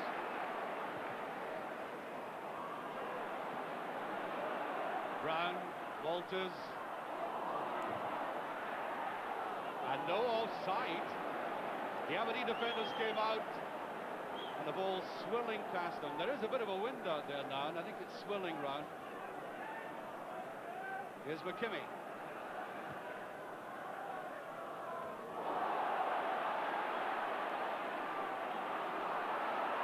Well, the referee saying he had ducked for that. And dangerous play, I can only assume. Yeah, it's amazing how they always give it one way, you always think it should be the other way. Quickly taken. Ooh, that's brilliantly put in by Simpson. Almost caught Woods out. He had come off his line and Neil Simpson quite brilliantly tried to chip him. He just eased up to it. Corner kick. Fine move by the Aberdeen midfield player. And ultimately a very good save.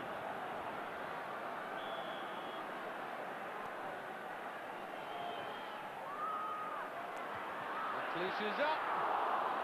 Goal kick. Charlie Nicholas. I think he quite accidentally had a knock on that foot as he went for it. Haven't seen much of Charlie, but you really don't need to see much of Charlie in the game. Here he was in it here, tried to swing round in that. As I say, give him half a chance and he can score a winner, Ali. Yeah, he's that type of player. He's had two amazing runs today, but you haven't seen much of him.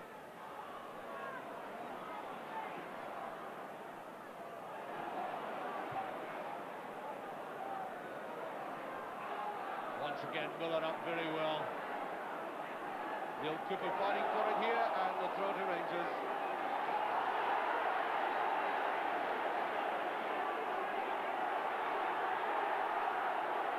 I think the linesman was right in the first place. He changed his mind.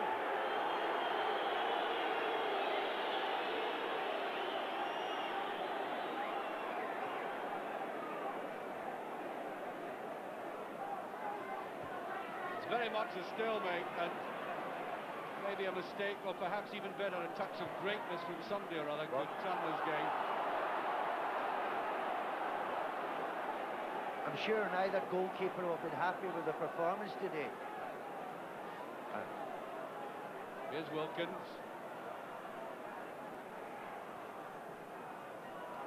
Brown. Butcher. That's a useful ball, but cut off. Almost. Now Walters.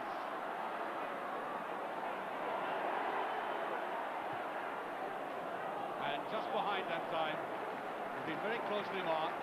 Thought he might just get a little bit of freedom that time.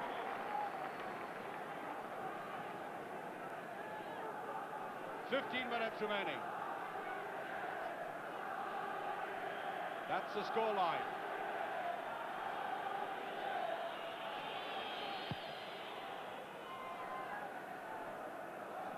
Good jumping by David Dodds. Well, that's a superb ball by Nicholas. And Butcher quite happy to concede another corner kick. Seeing his goalkeeper was not pushing to come out for that.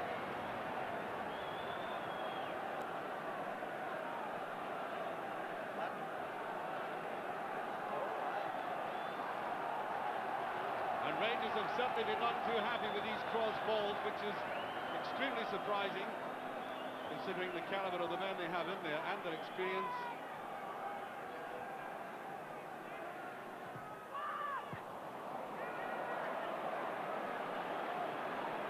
Very nervy clearance again by the English internationalist.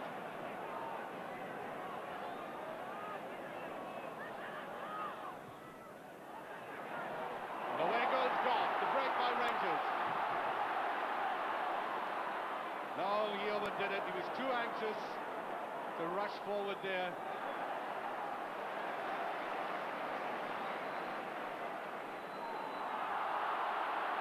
That's a free kick.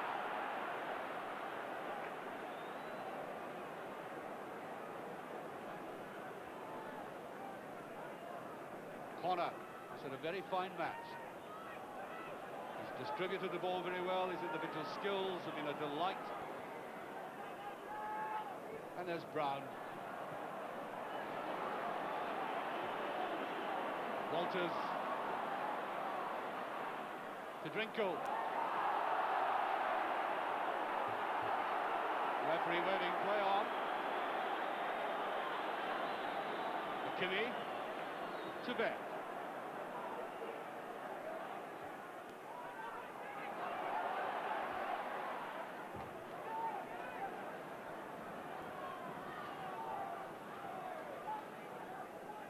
Well, normally you would say in a cup final the team that would score at this stage would go on to win, but having seen the fight back twice, you can hardly do that.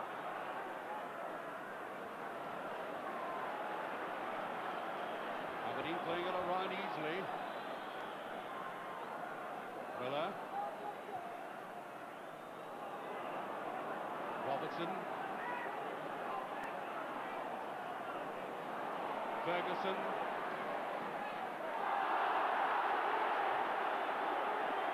No doubt about that. Free kick.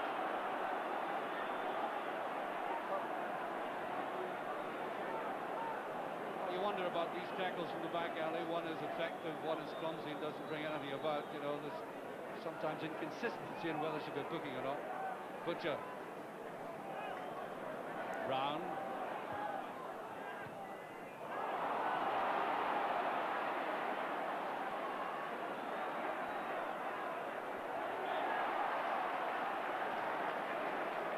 And I've just been handed the official attendance, which is 72,122.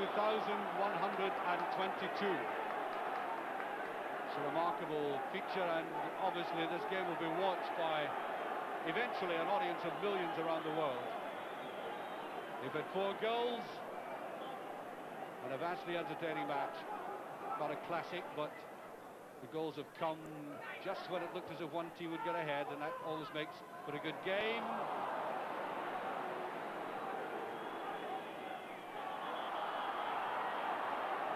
Free kick as Charlie Nicholas goes down from that sweeping tackle by Butcher. The Aberdeen physio will be coming on.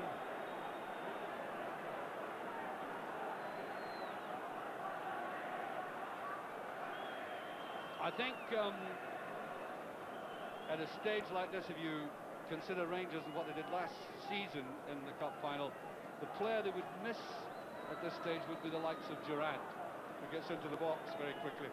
Yes, you're looking for someone who's got a touch of skill and ability that the others don't have. And with losing Durant, he's that type of player who can really go from midfield into the box and finish off the moves. The police detectives. Good looking ball too.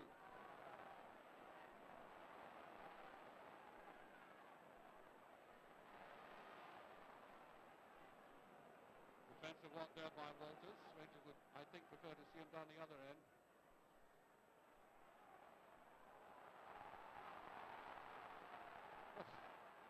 Thomas Connick cuts across there. Very. Guy Stevens has looked very wobbly. Very panicky. Now Robertson will try the long one.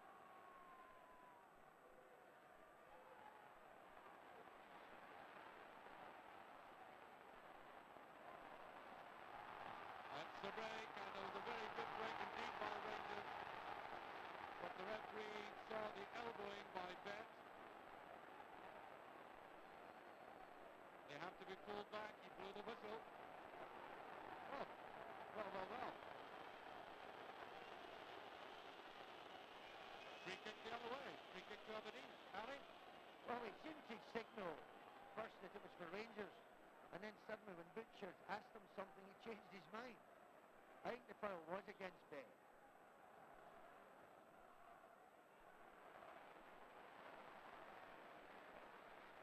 The slightest suggestion of hesitancy there again. Robertson, not sure what that is. Drinkle. Strong challenge, and we have exactly 9 minutes left.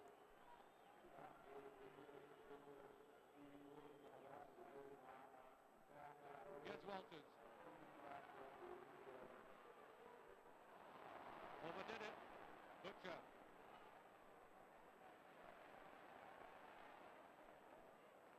Walters.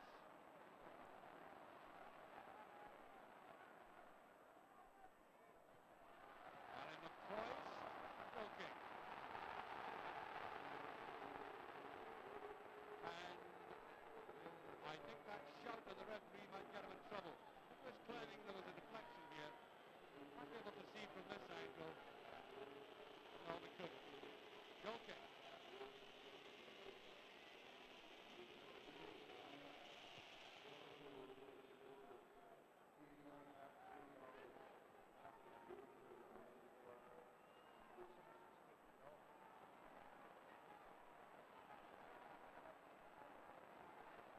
And Neil Simpson looks to me as if he's struggling a little. McCoy. Free kick. Yeah, he was ducking dangerously there. And he obviously doesn't agree. And it's a free kick.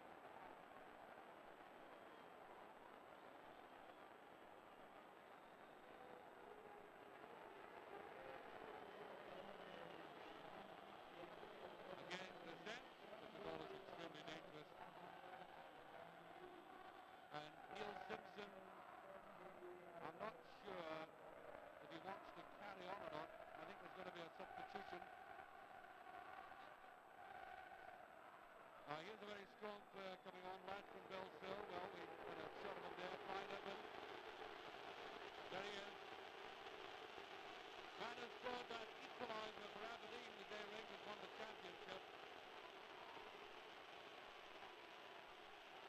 I have great respect for this lad because he used to be the accountant in the bank when I had a meager amount deposited, and he's a strong lad.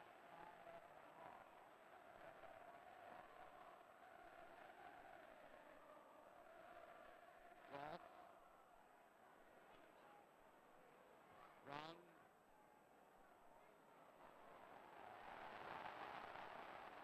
Well, that's missed by Miller. Now Walters.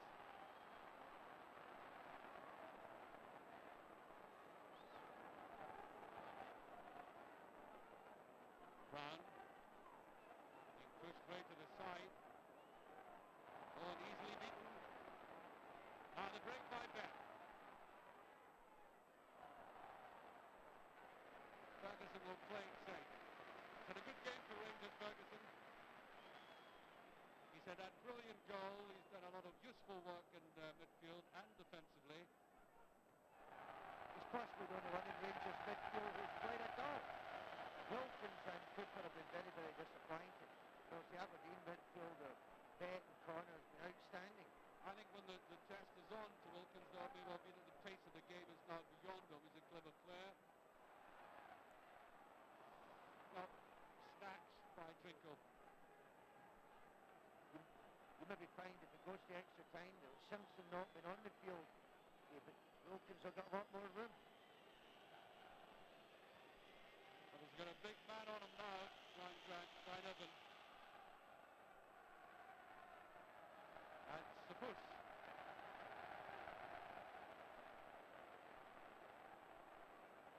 Free kick to Rangers with just under 5 minutes remaining.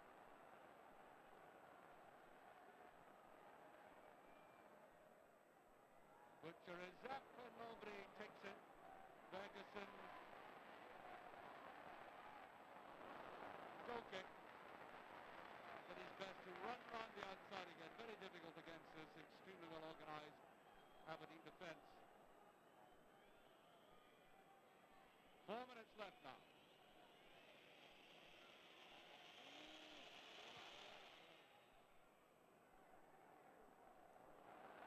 Ball. Ball Brown. Taken nearly on. There's a great chance. He's missed it. The chance to win the cup. If ever there was one. Look at this. Terrible play there by Brown. Allowing Bett to go round the blind side of him. Bad cover, and look at it. The goalkeeper certainly narrowed the angle. That was technically correct. But Ali, he really ought to have put this away. Well, if you'd asked me to pick a player to do the same thing with the same ball, if he walked round the goalkeeper, I'd have said Bett, and there he doesn't do it.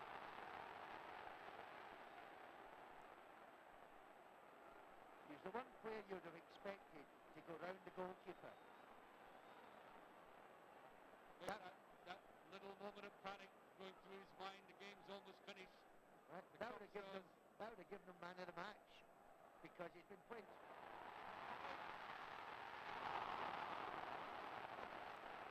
Well, that balances it out to a certain extent. Perhaps a more difficult chance in many ways. Nevertheless, he did get the chance to control himself, bring it down. Oh dear. Oh, it's just at the other end. If you asked who you'd like to be sent through, who to hit it hard, you'd have picked McCoy. In a perfect position. Seems to bounce the wrong way for him. Run there by Ferguson. Here's a chance of a brilliant save. What an ending to this game. 2 minutes left. Superb entertainment. The both teams fighting to the end. With a lot of good football. Now this is good goalkeeping. That could have broken anyway. Golf is there. And it's there. Oliver Boyd.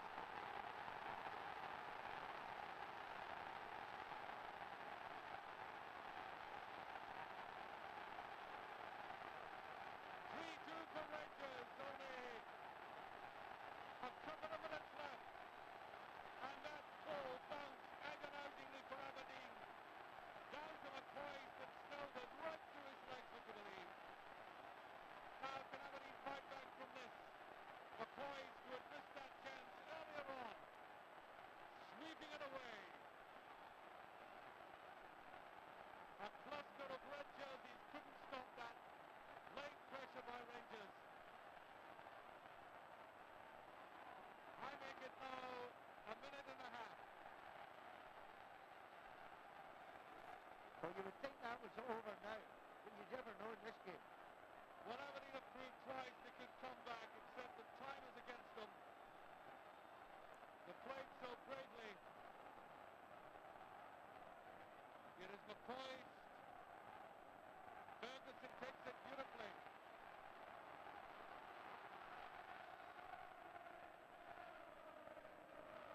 And here is the Rangers support.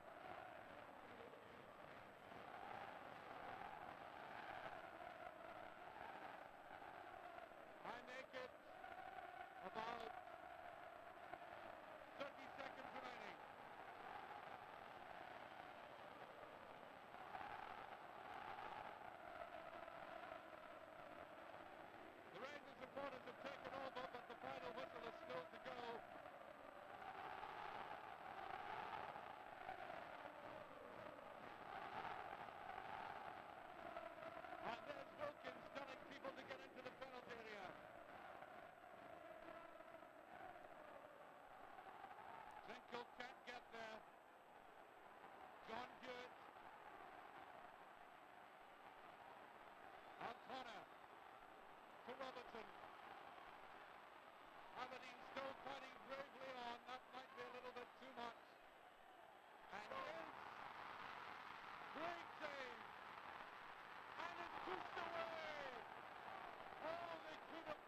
1-1 last season between this pair, but one has to say, in a different sort of way, that was an utterly superb match.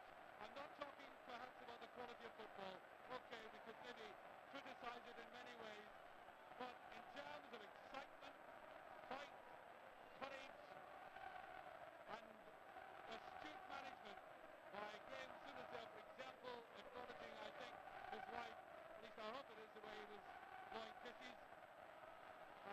It's had everything. Harry. Neither team deserved to lose, and that last 10 minutes gave us more excitement than you're seeing a whole season of football. It wasn't greatest football, but the excitement and the goal mouth was tremendous. And we go through the ritual now of the cup presentation. And both teams, I think, exhausted. The Rangers supporters, of course, will be celebrating. I think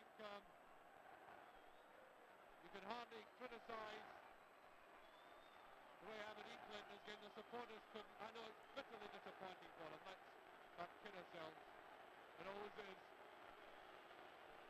Nevertheless, I do think that they deserve the greatest credit. David Dodds has been made the man of the match, Ali. Yeah, he scored 2 goals in a push where that's what gave him it, but I felt that Bet of Aberdeen and Fergus the Rangers could have been another 2 could easier won it. And then a very sympathetic word from the president of the league, Jack Steedman, to Willie Miller as he got the losers medal, the runners-up medal. With Mrs. Steedman and Jim Parry and John Mackenzie, Chairman, Managing Director of Alamo Brewery Company, who are the sponsors. Neil Simpson, who went off near the end.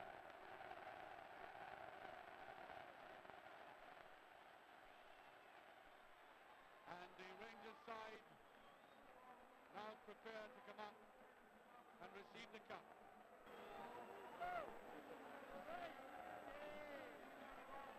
There will be 2 cups presented.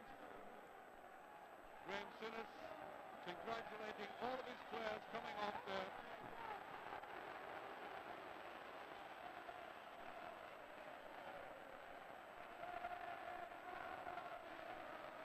And then a particularly emotional and affectionate hug for Richard Goff.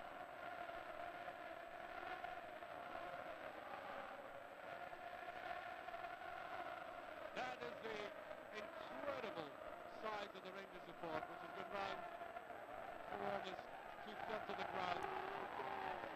Must be something like 65,000 now. It is Terry Butcher with the Skol Cup.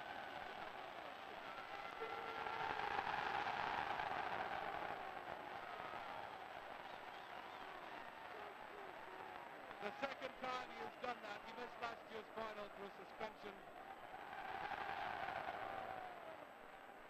And the actual Scottish League Cup itself. And it's now become the custom to pass on the cups. And now Souness, Graham Souness.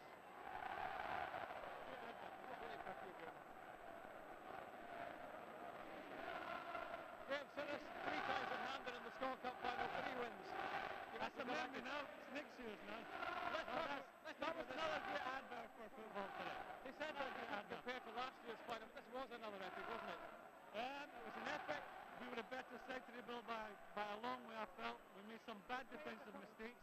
I'm sure Big Terry will not be happy about the half challenge he made on Charlie Nick. For him to get the equaliser in the second equaliser. Overall, we played some really good stuff today. When the game settled down to a game of football, that's all we asked for. When that happens, we played really well. A very clean game. I think everybody's pleased with that. Played in a tremendous spirit. I'm delighted for my boys. My boys wanted that today, and nearly team deserved it today. Graham Souness, thank you. Last one. Hope the wee man's watching. It's one for him. Easy, that, Thank you. And of course, Graham Souness was talking about Ian Durant, who's been sitting in the house watching this game, and I'm quite sure he'll be absolutely delighted, and now making his preparations to go to Ibrox, where the side will be celebrating. And Jerry Butcher now becoming a bit more animated.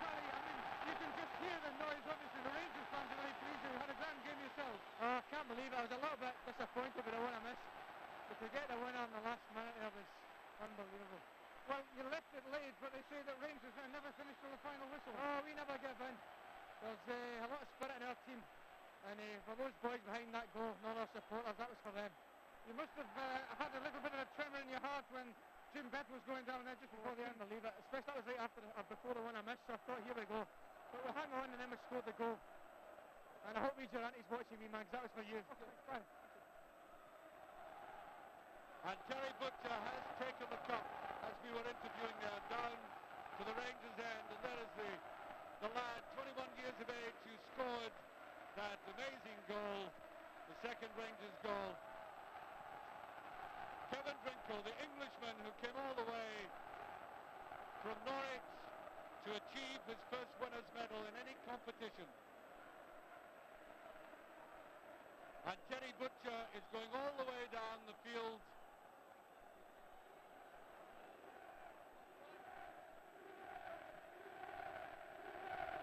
There's Ali McCoy.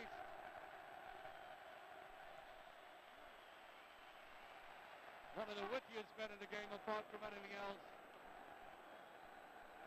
And it's a long journey for the Rangers players. There's Ray Wilkins, who won a medal. And Terry Butcher shows you his leg injury hasn't got in the way of carrying people on piggybacks. Whoa. First injury of the day.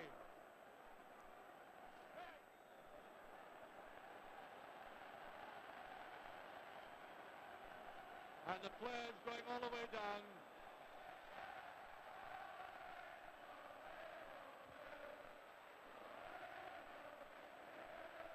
Chris Wood in the background there, the Aberdeen supporters.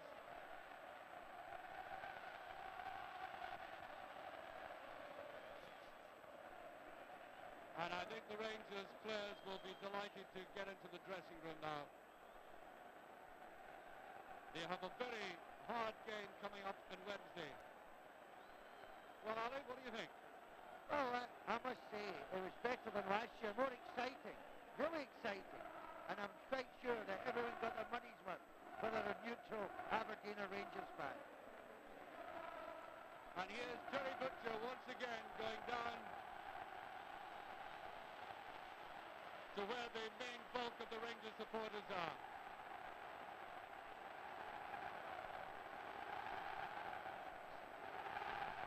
Playing with them now and enjoying every minute of it. Further, I was about to say, Ali, Rangers are playing in a very important European game. I think they'll have to maybe sort out one or two things before they go to Cologne. Well, I don't think Wilkins is... I was watching him running down the field there. He could hardly walk down. He could be carried half the way. Well, there we are. That's Hampden Park for you. I didn't think we could get something like last season when I've been proved wrong. I suppose all of us suggesting that this would be a rather austere and negative game have been proved entirely wrong. We've had entertainment, we've had the kind of drama that one loves to see associated with football. We've had the disappointments and the tragic disappointments and the elation. And that now is, I suppose, the very best ingredient of all. I would imagine that that cup is going to be full of champagne in the not-too-distant future. And we can now go back, as we hear these victorious songs there from the Rangers supporters, who will barely move and bunch. We can now go back, and that's a lovely gesture by Butcher with the crippled Rangers supporters there. That's a lovely gesture. And as people trudge their way home after another memorable game, we can say now goodbye from Hampden Park.